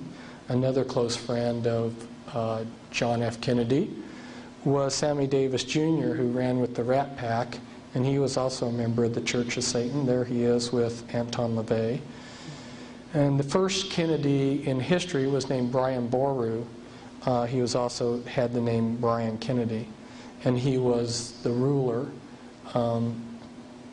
in Ireland, and from his royal seed came a lot of other aristocratic Kennedys throughout history.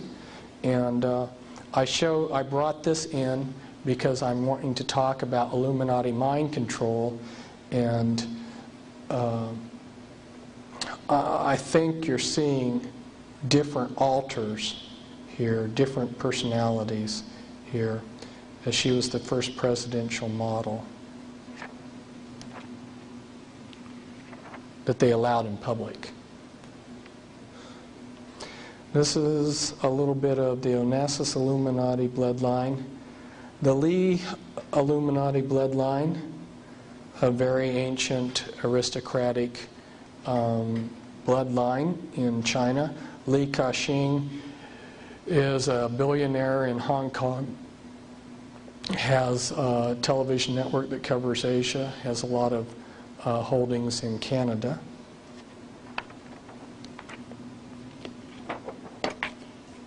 Rockefeller Illuminati bloodline. And Winthrop there was reported to have the largest porn collection in all the world. He was gay and homosexual, and is one of the big money bags behind Clinton, besides Pamela Harriman. And this is, you can pronounce his name Guy de Rothschild or Guy de Rothschild, if you want a more French pronunciation, Guido. I believe that from working with high-level Illuminati people, that he is either the father of the Antichrist or the father of the Antichrist, John the Baptist. And this is one of his homes, his son David. And yes, he is alive today. These are just some odds and ends of the Illuminati. That's Hitler's grandmother. She was a maid in Vienna for the Rothschilds and was impregnated by them. Hitler's father was paid money to change his name from Schicklgruber to Hitler, which had an effect of hiding Hitler's lineage. Hitler was a Rothschild. And That's Marquis de Lafayette. Remember I talked to you about the Scottish connection. Scotland and France were buddy-buddies down through history, and Marquis de Lafayette came from an area in France known as Brittany, which is Celtic, and ties very closely in with the Scottish Jacobins and so forth. Russell Illuminati members. There's our much beloved president doing a hypnotic induction of slaves with the sign of Satan. And this is Bertrand Russell. The Russells were an aristocratic family in England. The Russells have been very prominent in helping set up a lot of religions and other groups. William Huntington Russell and Samuel Russell were involved with drug trades and setting up the Order of the Skull and Bones, which was created, by the way, at Yale, Yale being a Unitarian college that already had Illuminati secret societies at it before Yale came. Well, it's very hard for people to see that there's a conspiracy because everything's so broken down on our level into tiny pieces.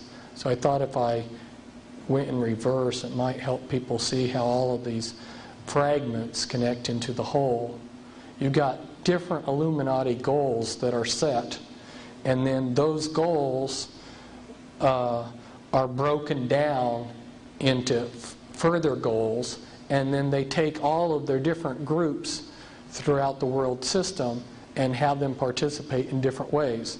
So like, let's say the objective is Illuminati authority. Okay, A, know everything about people, Big Brother. So they got 9 beast computers which are tracking all people. People are tracked from the cradle to the grave. The IRS, the Jesuits, and other people have a complete memberships of all types of churches on their computers. The LDS are compiling on computer the family histories of everyone alive. The Mormon Church has made it the primary duty of all Mormons to do genealogy work. And they have gone to every nation in the world, and even nations like Red China have allowed them to go in and photograph all of their records. And they have brought these records back, and you'll see where they keep them in a minute. And the task of assembling the backgrounds on everybody is so monumental that they're even secretly getting students in the public schools to participate in this work. Then you get your CIA, IRS, FBI, NSA records of all potential opponents to the New World Order. Got social security numbers and social insurance numbers to track all people. You've got banks and crediting keeping track of people. You know, when you're making a transaction on your ATM in a few seconds, it's recorded in the beast computer. And then you've got your 911 numbers. And they have detailed information on people in the 911 system. This is a good example to show you how different components work.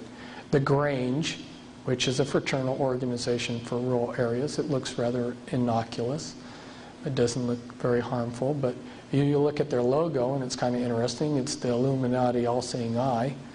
And when the Illuminati wanted to keep track of people, what they did was they called on a favor, and of course the Grange was set up by Freemasons. That shouldn't surprise you.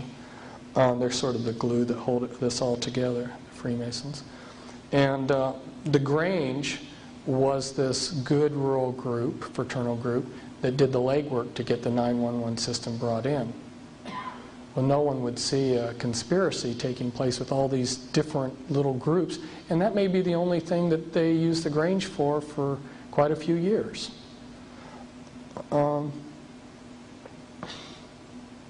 What's strange about that? I mean, what's negative about that? In the 911 system, they can record anything and they do, about you. What you like for breakfast, what kind of clothes you wear. Anything can be put into the 911 system. There is no criteria on relevancy, anything. It's a nice way for Big Brother to accumulate on computer all that they would want. And then you've got them monitoring most mail opening operations, and most phone conversations are recorded. I say most there. That's an understatement. All electronic communication in this country is monitored. And that's by the National Security Agency. And that's a big subject in itself, but it came out in the 1960s that they were doing this in the paper, but they stick these little things in the back of the paper in little articles and then choose to ignore the significance of them for the rest of the years, and people forget about them.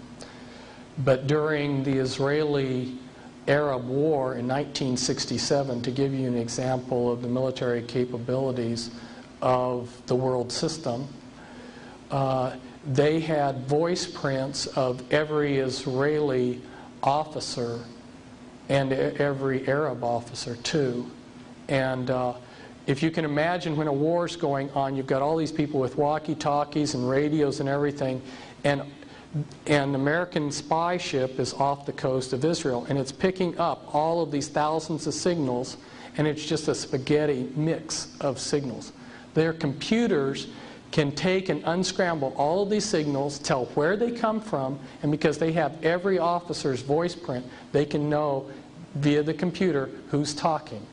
So they knew during the entire war where every Israeli and Arab unit was, because they knew the officers that went to those units, and if they got a transmission from such and such geographic site, they knew that that officer's unit was there. And you can trust me that they have people like myself, my voice print.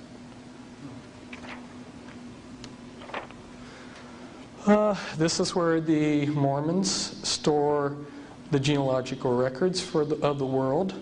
I wonder what else is down in this big thing. It's under a granite mountain that can survive any kind of nuclear holocaust imaginable. What else does the Illuminati have down there? These I'm just going to flash up real quickly. A couple more Illuminati objectives that I've broken down for people. These were in my Be Wise as Serpents book. Illuminati have had plans, and they have several organizations which may, in the end, I may discover are all the same thing. And they've printed a lot of these plans. So you've had these books coming out over the years that have revealed to us a lot of what they're going to do.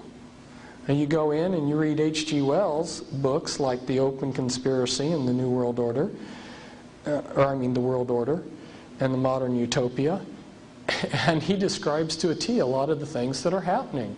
In fact, they made a movie of one of his books. He wrote a book, The Shape of Things to Come, and they made a movie of it, and it showed that in the future, the New World Order, and they call it the New World Order, bombed Iraq with fleets of sort of delta wing type planes. Well, what did we see during the Gulf War? Exactly what he predicted back in 1938, exactly to a T. And I'll show you in the movie somewhere when we get to it. I threw this in as a sample. You read through these people's stuff and it'll blow you away, because here in Manly P. Hall back in 1972, and then you go back and look at what Jefferson was writing. Thomas Jefferson was one of the Illuminati.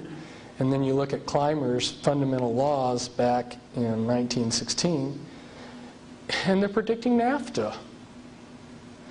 Clymer was saying that the capstone would be placed on the Illuminati pyramid when Mexico, United States, and Canada peacefully merged.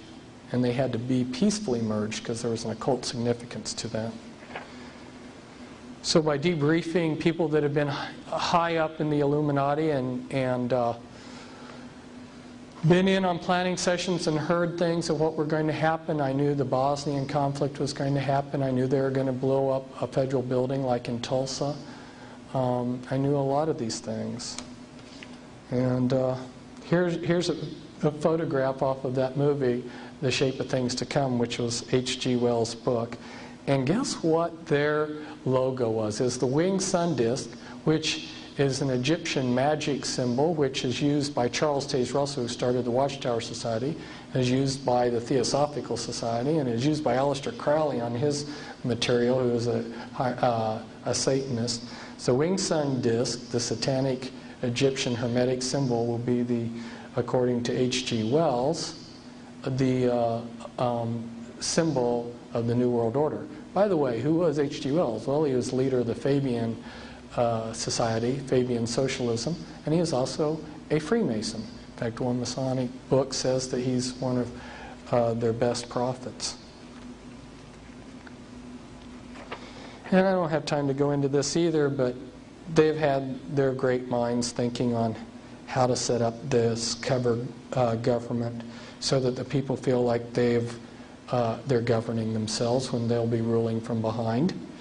And, you know, they'll set up the House of People and the House of Counselors and the House of Nations, and then they'll have these various groups, the World Judiciary, the World Executive, the Enforcement System, and 20 World, a council of 5 World Ombudsmen. And then you'll have administrations and agencies to integrate your world government.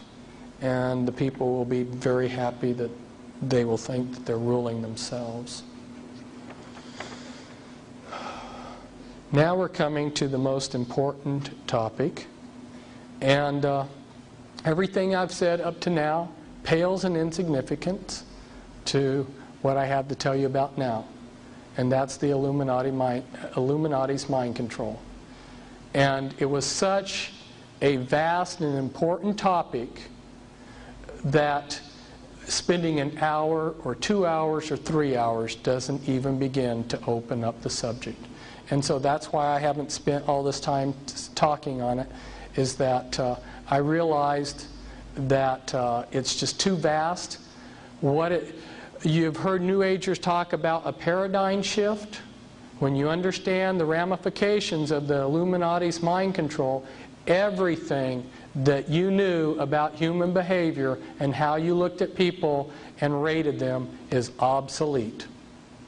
Okay? And it's taken me years for the impact of this mind control to be worked through me to where I can really appreciate, because I want to go into denial too sometimes about the ramifications. This is from the New York Times, and what this is talking about is back in September 2nd, 1977, Admiral Stansfield Turner, who was director of the CIA, went before a Senate committee that was investigating things, and he admitted, yes, the CIA has been conducting mind control on countless numbers of innocent victims and it was being done without their consent. And he even explained some of how it was being done. Yes, hypnosis and drugs and electric shock. And he even talked some about how extensive it was. There was 80 important American institutions that were involved in this. 40 medical colleges, all these universities, yes, they were all cooperating with the CIA in its mind control. But even though he admitted this, one is a little of it came out then in the New York Times here, but about MKUltra. But they still did a good cover job, and the American people really didn't get the full ramification of what's going on. The public still doesn't know. They don't have a clue. And the Christian people don't either. And until people understand how they're doing this mind control, you're wasting your time to create an organization to fight the New World Order, because they'll be infiltrated and Satan will take what you're doing for good and deflect it for evil. Here in one of the programmers, Dr. Lewis Jolly, he's called Jolly West. They're mentioning him here as one of the CIA's known programmers in this. Well, books have been coming out.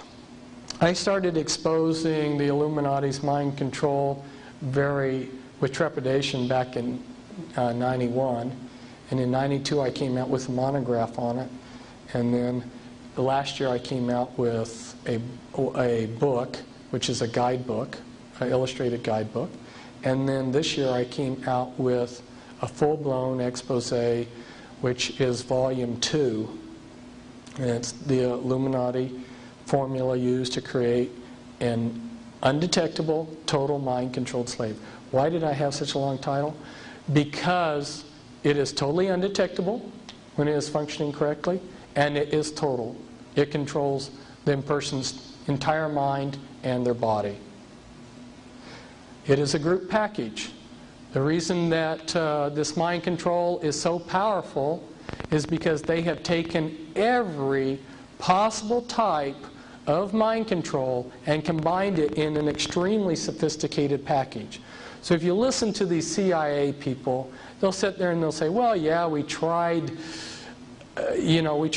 doing this type of mind control, but it only worked in like 60% of the cases. And so we couldn't do it, we couldn't use it. We tried this, and behavior modification only works in a certain percentage, Well, what they're not telling you is if you take this method, which works 60% of the time, and this method, which works 60% of the time, and this method, which works 70% of the time, on down the line, and combine a sophisticated group package, you lock someone in totally. Now, one of the elements of this mind control is to create programmed multiple personalities. This person here is my co-author, and these are pictures taken within a short period of time. Here you're looking at one of her front altars, and this was an altar that was created to be what we would call like a madame. And this is one of the sexual altars that shows the abuse, a squinting eye. An altar is an altar personality. We'll explain that a little bit later. And then this is a very talented sexual altar. She likes this picture because it's got a mirror image. They use a lot of mirror images in the programming. And she was programmed to see herself as a cat. There's a lot of dehumanization done in the monarch programming. What they do is they work off of the principle that the mind is a supercomputer. You've heard that analogy made before. And just like what they had to do to make computers worthwhile, they had to learn how to section off memory so that it can't be touched. Like when you reboot your computer, it's being rebooted by memory that you can't touch. Well, the way to do that with the mind is amnesia walls.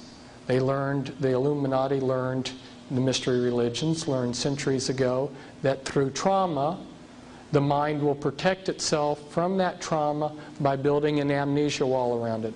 In war, it's called post-traumatic stress syndrome.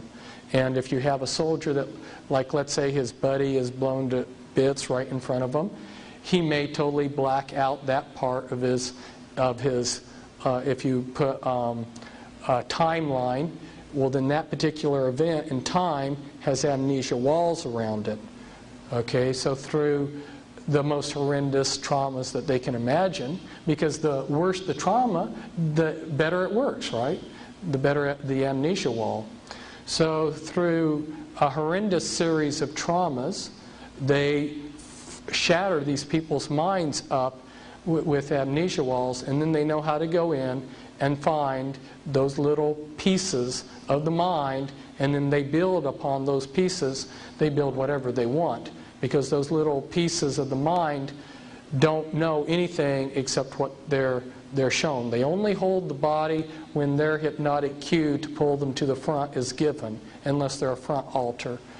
So they will break a person's mind. A common Illuminati model might have like 10,000 personalities. A horrendous amount of torture. An unbelievable amount of torture their entire lives. And Ronald Reagan, who people think of as a good guy, he had his share of monarch slaves to service him. The type of things that they use monarch slaves for. He felt like, as President of the United States, it was below his dignity to get up and go to the restroom. He used a monarch slave as a urinal in the evenings. That's just giving you a little clue as as to the types of uses for these monarch slaves. They're not used for legitimate purposes. They're used for the most ghastly, nefarious things, and they can get the slave to do anything they want. Now, what's been going on hasn't been kept totally secret, but when people like myself started exposing it, they came back with a really vicious counterattack. It's the False Memory Syndrome Foundation, headquartered out of Philadelphia. I know these people. They're abusers themselves, pedophiles, and programmed people themselves.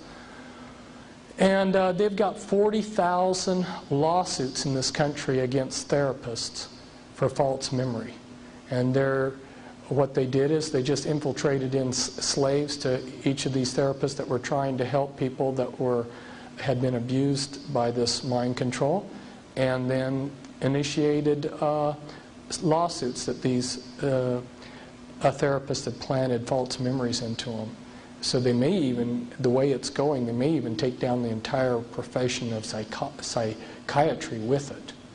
Because if you know about psychoanalysis and things like this, if you take away from psychiatrists the ability to touch people's memories, you're going to sink the whole profession. But they're willing to do that to protect their mind control. I've been working with, and more as a friend than anything else, but to some degree working with the programming, with 24 victims of this mind control. I know I have met, I'd say, hundreds of, very many, too many for me to count, the victims of this type of mind control.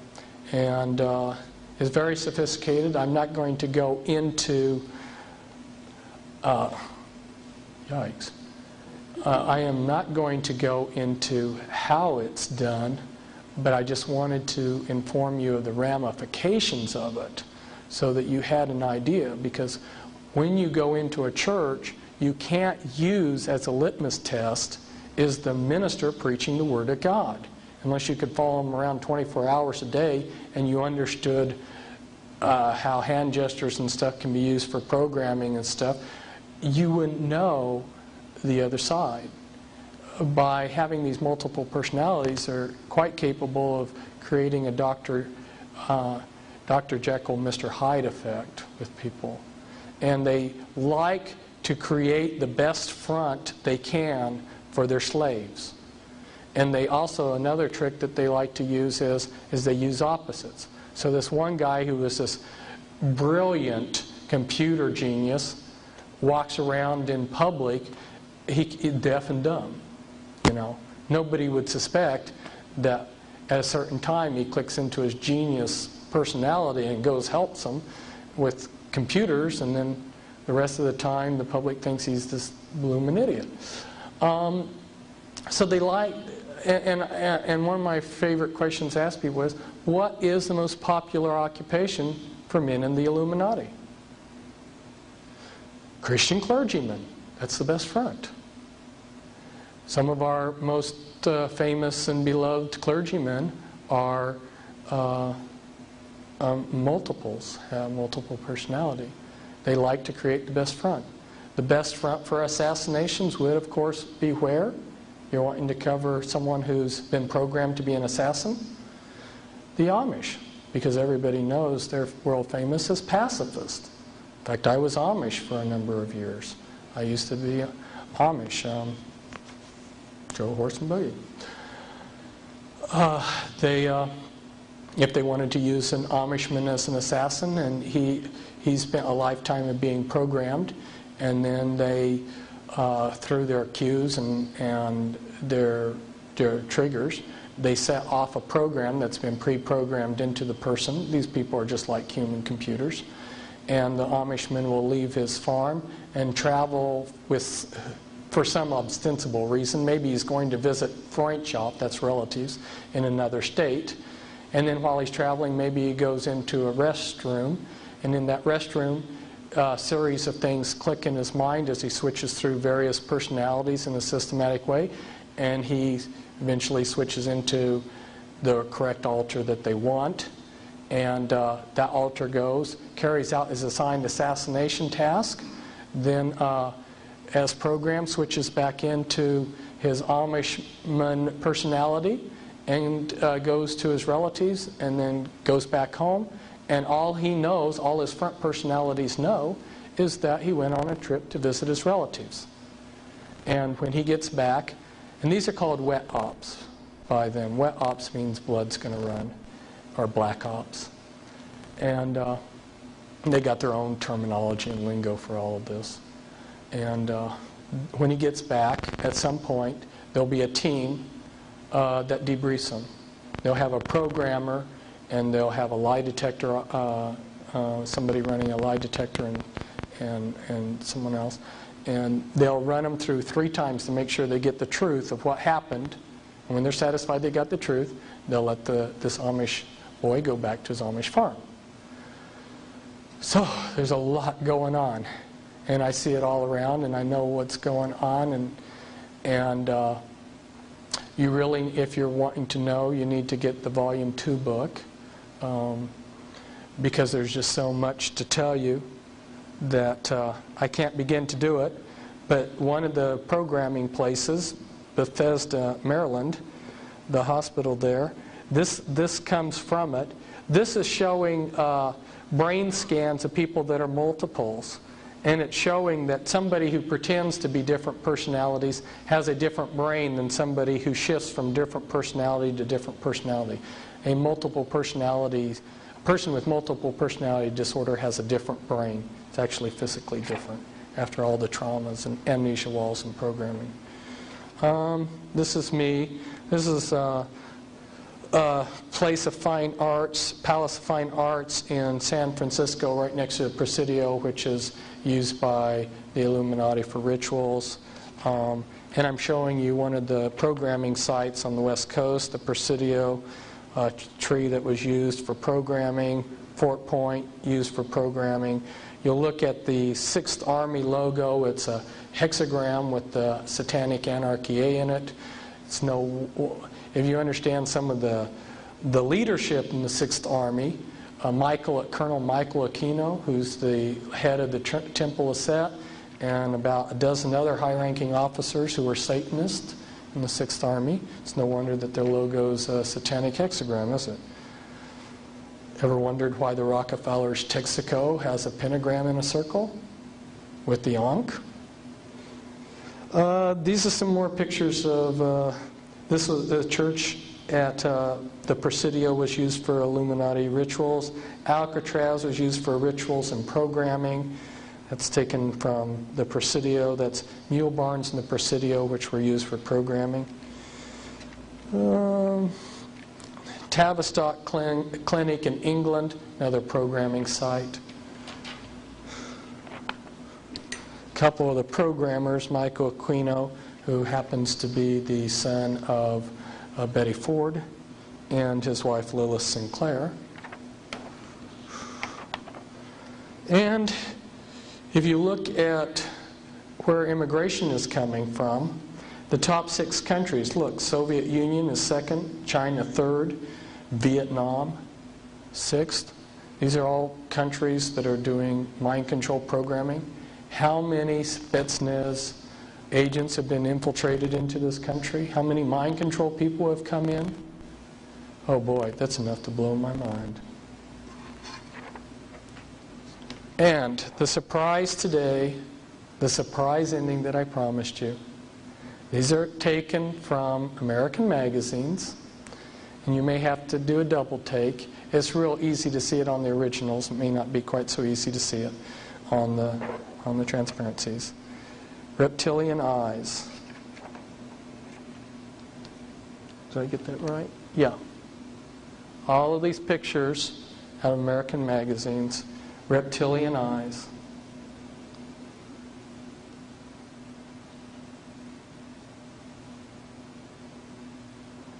So like the lady who told all these stories in Arabia, you know, you'll have to invite me back for me to tell you more. Reptilian eyes. Can you see it? You see what I'm saying? Look up here. Look up here at there. Do you see how the eyes are reptilian?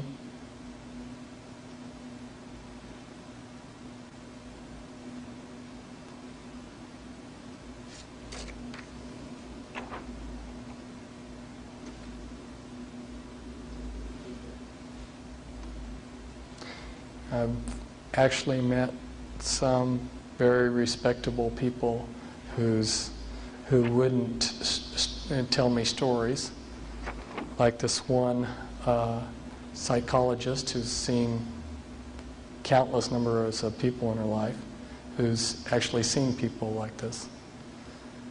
Okay, thank you.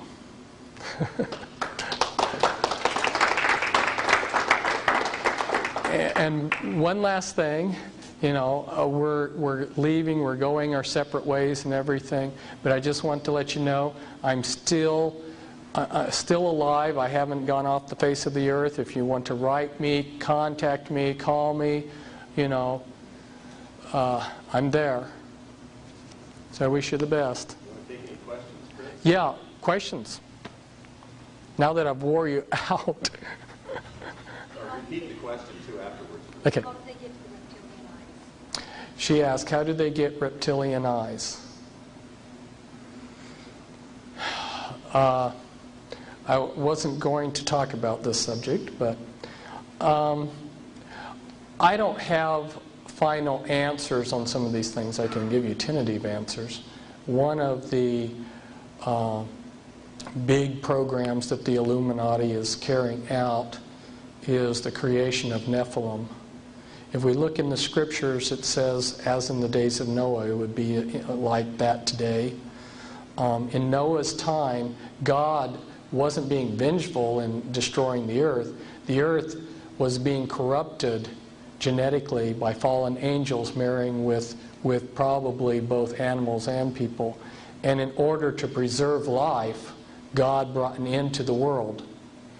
And today, there's a lot of genetic experiments and the Nephilim being created that are hybrids. And this is a very important part of what the Illuminati is doing. And my guess is this relates to that. You talk about your lineages like your Rothschilds, and they have been intermarrying with what the public calls aliens, and so that these people aren't human as we would know human. They've been pretty thoroughly demonized. If we go back in time, the chief advisor to Queen Elizabeth I, Sir John Dee, he was a Kabbalistic black magician. He had gone to the continent and learned from the top Jewish Kabbalists black magic, and he was the chief advisor in the British Empire, and he created Enochian magic and the Enochian language, which the Illuminati, which are hiding behind the Jehovah's Witness headquarters, they use Enochian rituals. That's what the power of the Enochian magic is. The watchtowers. That's why they call it the Watchtower Society. But anyway, yeah, they get a laugh when they say Watchtower Society because it's got a double meaning. Got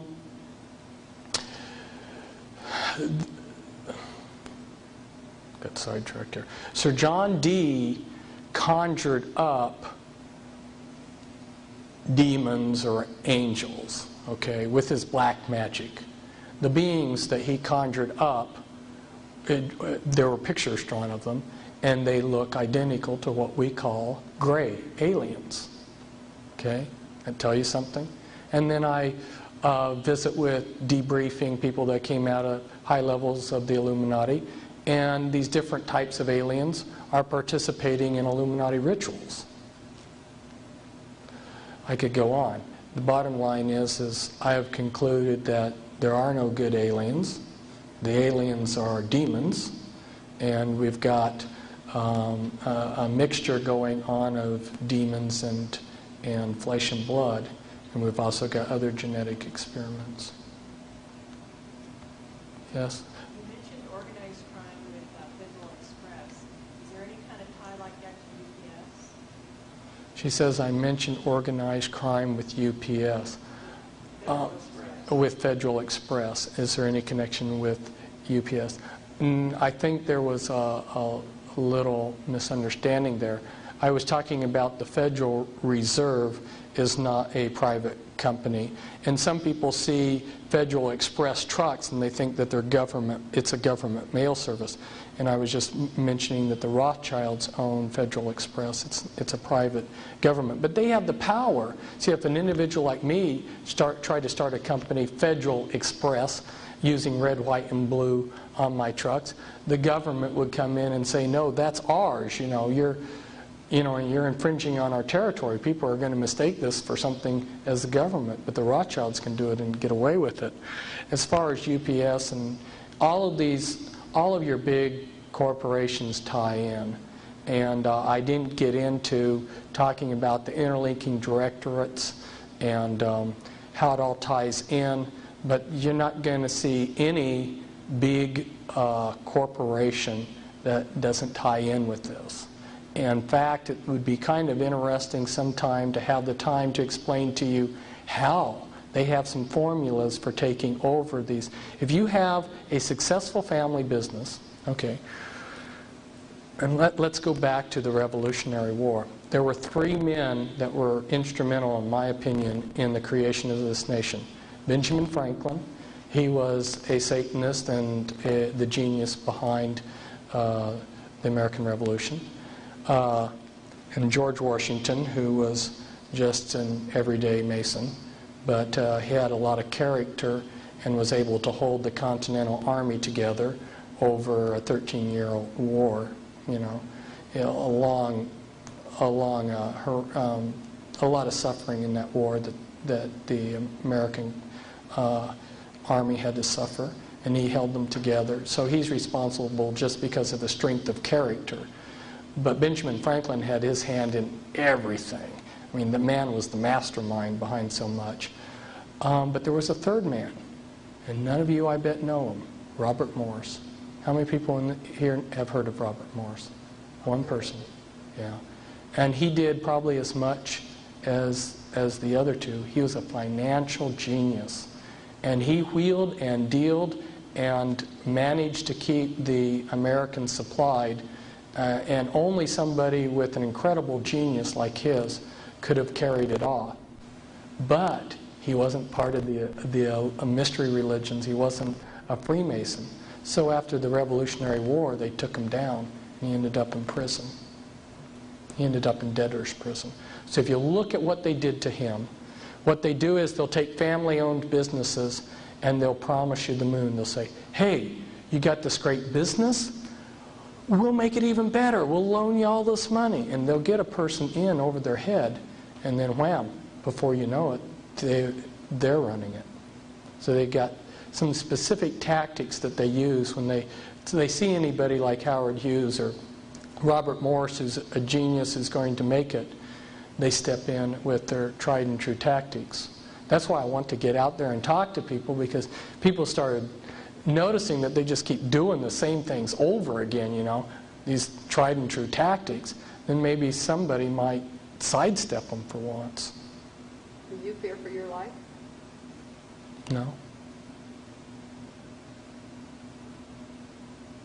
Just wondering. Oh, I'm supposed to say the question over the Mike. I was asked if I fear for my life. No. That's the short answer of it.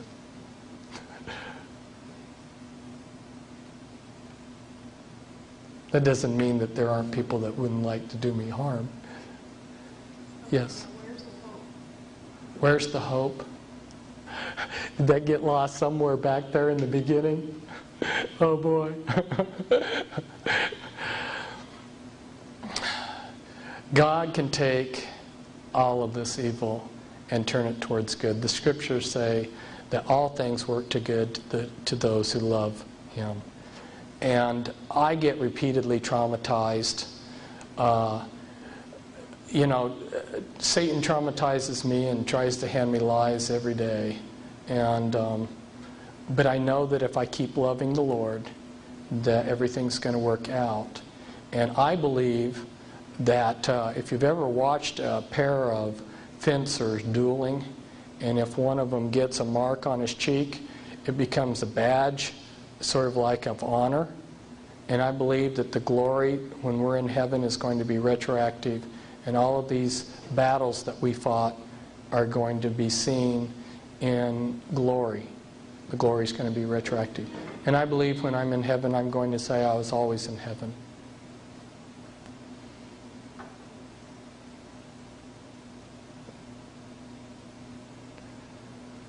Boy, I must have talked the questions out of you. That's just a quick overview, people. Where do you see Ross Perot fitting into this picture of how he keeps coming in and out of the presidential election? Just another one of their stooges. That's all. Everybody that's run for president in this century has been one of their... I say everybody. When I mean, I'm qualifying that not... I mean, there's some individuals out here that are not of major parties that are just, somebody who came out of a mental institution and announces, I'm running for president. But for every legitimate candidate this century has been one of theirs. You go back in my Be Wise as Serpents book, and I'll show you in some of the elections, you'll have 5 or 6 men running for president, and they'll all be Freemasons. Hey, tails they win, heads you lose. Bush, skull and bones. Illuminati order. Clinton, Illuminati bloodline goes back to, the people that set up. His bloodline goes back to the same people that set up the skull and bones. He's adopted, though. So he's not, the Clintons aren't his family, which is another thing that they oftentimes do. They love to adopt out and rearrange things. I could go on for hours probably telling you how they hide these lineages, just like they've tried to hide Adolf Hitler's and Abraham Lincoln's. Except it's kind of interesting. One of the Rothschilds is named Abraham Lincoln Rothschild. So sometimes it comes out anyway. Yeah, Christian? Do you think we should still go and vote? No. The question was, should we go and vote? Well, I'm not going to tell anybody what they do with their time. Your time is your own. I mean, that's God's gift to you, and you use it how you want. But in terms of what I know, the voting is rigged. Back when Bush and Clinton were running against each other, a friend of mine who connects in with all of this, he had a map back 6 months before the primaries that had all of the election statistics, the final election statistics. The map had all of the electoral college votes for the states as they would be determined, and then the popular vote down to a T. These weren't projections. They were the final figures. It was long before the primaries. And then I knew from my Illuminati sources that they wanted George Bush in as president again when he ran against Clinton. And then I made them, I guess you could say, the mistake of printing that in my newsletter that the Illuminati wanted Bush reelected, and that, of course, what they want, they'll get. But then I noticed in August that they changed their mind. And so then I wrote a little paragraph in my newsletter. They changed their mind, but nobody read my other paragraph. They just remembered the first thing that I'd said. So now there's certain set of people out there that are convinced I'm a false prophet. So I tend to like to back away from talking about the Illuminati's plans because they do change them. But the voting's all rigged. And there's a good book, Vote Scam, by the Collier brothers. And I guess a lot of you probably read it already, so it's not even news anymore. Okay, question. You said about the Oklahoma bombing, that this was all planned. Do you know of any, have you heard of anything else that might be planned? Oh, anything else? Yeah. Well, in relationship to Atlanta, they wanted to test martial law being brought in on the American people in the Atlanta area. And so they were going to create several acts of terrorism so that they could bring in a localized or regionalized martial law in that area to see how the American people would respond. And so that's something that's happening recently. Now again, some of these predictions I have to be kind of careful talking about them to people because like back in 1992 I said that when the banking laws were going to change, there were going to be all these banks fold. Well, they did, but they didn't announce them on the radios. And you just saw banks changing names. And so again, people were telling me, well, Fritz, you're blah blah blah blah. Well, fine. It's people don't have the eyes to see what's going on, and I don't like to be in the position of saying what's going to happen in the future because I believe that nothing's cast in stone. There's nothing that definitely says that in the year 2000 we're going to have the Antichrist. Henry Kissinger kind of backed that up. I was watching him one day and he said, we are going to have a new world order. We either have it in this generation or the next generation, but we will have one. But see, he was showing that they're at least beginning to think that, hey, maybe it isn't going to click. And see, Satan's double-binded. Talk about the hope again, okay? This is another aspect of the hope part of it. Satan is trying to imitate God by being omniscient and omnipotent, but he isn't. So he does that through technology and like to be the all-seeing eye. He has spy satellites in the sky and people on the ground that are spying and computers. So he's trying to use this vast array, this big mechanism in this world system to control everything so he seems godlike and all-powerful. Well, people like me are throwing sand in that equipment. It doesn't take a whole lot of sand in a piece of equipment to slow it down or bring it to a halt. He is double-binded, and the double bind that Satan's in is this. At some point, God's going to say, you can have it, Satan, run the world.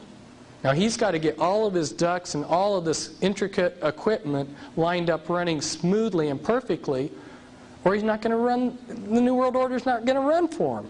So he's double-binded, and he's not telling his minions, his slaves out there, how things aren't coming into line. And there's some pretty powerful people out there that are doing things on our behalf. I don't know if you heard about the Renegade Computer Group with the Cray computers. You did, good. Did you hear about, let's see, what was something, did you hear about the Freemen being freed? The Freemen got what they wanted. The Freemen, that they had this long standoff. They got what they wanted, which was a court that was not part of the corrupt American judicial system, but was set up common law venue. And they got that and got free. Got exactly what they wanted. About it, the newspapers aren't going to tell you anything.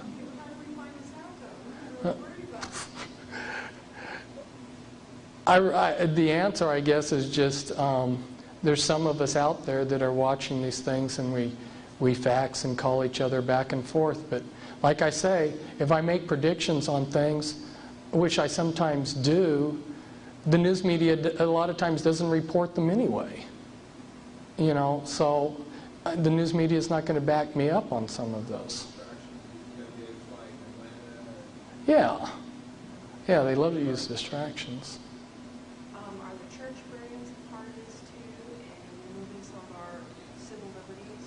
Are the church burnings part of this to remove our civil liberties? Definitely yes.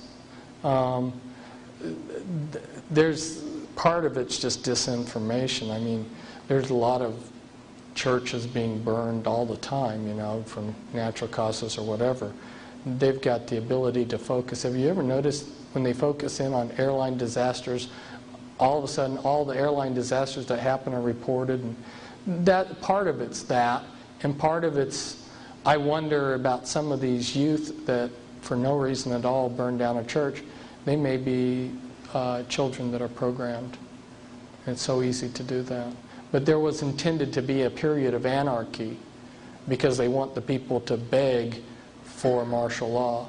And the American people ask them for what they want to give.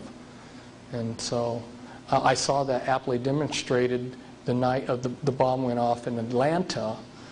I went to Plaid Pantry to get something cold to drink because it was warm out. And this was about midnight. And the gal there had just heard on the radio about the bomb, and she said, "Oh, this world is full of crazy nuts." I said, "Well, you know what's happening? The government's setting off these bombs so they can bring in stricter laws." And she said, "Oh, that's what we need. We need stricter laws." And I said, "Do you want to live under Nazism?" And it just went right by her. No comprehension. So it had, I saw, that was my test to see how the American people were responding. And yeah, give us martial law. That subject was on the radio today on the talk show, was asking if they was wanting a martial law. And it was about 50-50. About 50, she says about 50% of the people wanted martial law. They wanted that extra protection, They wanted the extra protection. they think. Then another one come on, so we want our freedom. Yes. Pardon me? Buchanan? Yeah, you're saying he's a Knights of Malta. Yeah, you're saying he's not a regular guy, he's one of them. Yeah, the National Council, what is that, NCC? That ultra-conservative Christian group that Buchanan's, the 5 people underneath him in his campaign are from the NCC, which is a National Christian Coalition. Yeah. It's controlled opposition. If you look at who they are and what they're doing, it's controlled opposition. The Illuminati sets up their own opposition. If you go back and look in World War II, there's a book put out by an intelligence operative who uses a pseudonym. His name's Nigel West. And it's on MI5, which is British intelligence. And he's got a whole chapter in there on double agents. Every German, I should say every Nazi German, you know, because Germany was Nazi, every German agent spying on Great Britain was a double agent for the British. And what they did was, and part of it goes back to this mind control, they turned significant figures in German intelligence, and then anybody else who joined in German intelligence had to be turned. If they didn't turn, they were booted out. So over a few years, they ended up with the entire German intelligence organization being their double agents.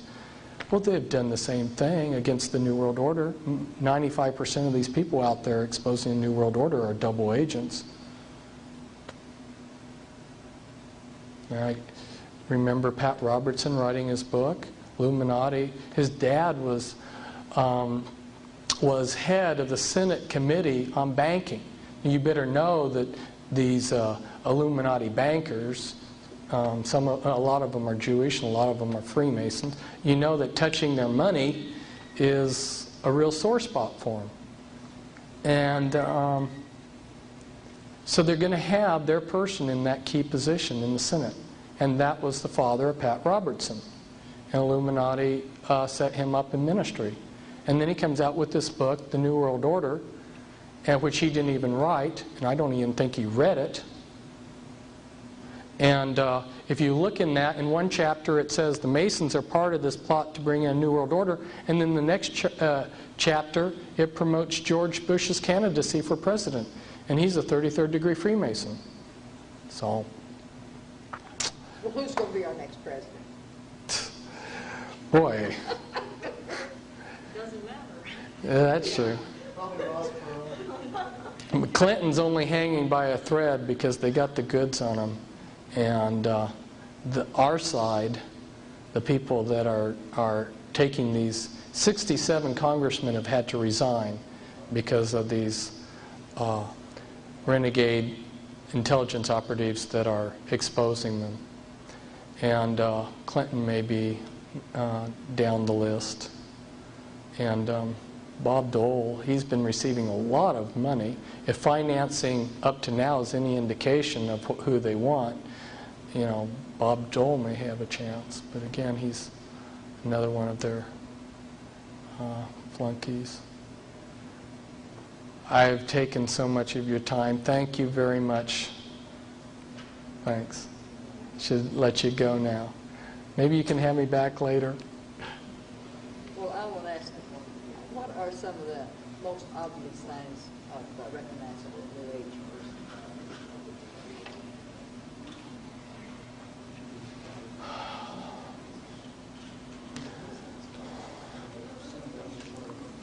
A New Age person. Well, Is it the fetishes or the things they worship for?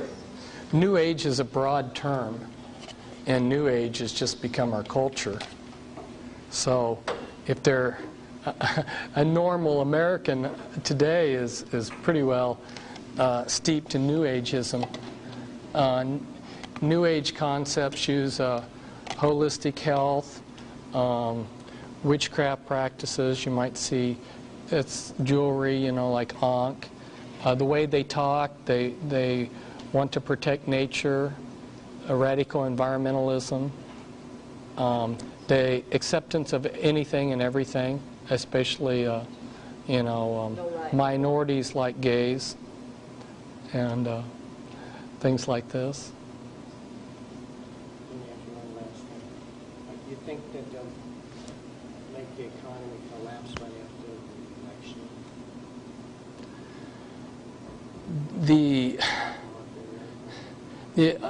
The only thing I can say is you know, there's some pretty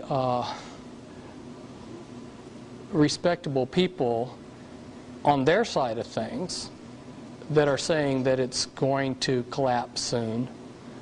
But I've been watching the economy since Carter administration, and I've been yo-yoed back and forth so many times that this was the final crash, you know, like Black Saturday, you know, and I thought, well, back, what was that, in 1987, yeah, exactly. I thought, well, this is it, it's going, you know, but it didn't. So right now I've just gotten to the point that when they want it to go, they'll let it. I'm surprised it's lasted this long. Well, they'll have to bring in another war to bring it up. It's ready to fall. There isn't a whole lot, you know. Well, we know that there'll be anarchy on the earth, you know, before the one world order comes into place. Yeah, They'll use that so they can come in and take over. yeah. I just got a feeling it'll be really soon. After the election, maybe a year or two down the road. I just want to take it. So, got a high likelihood.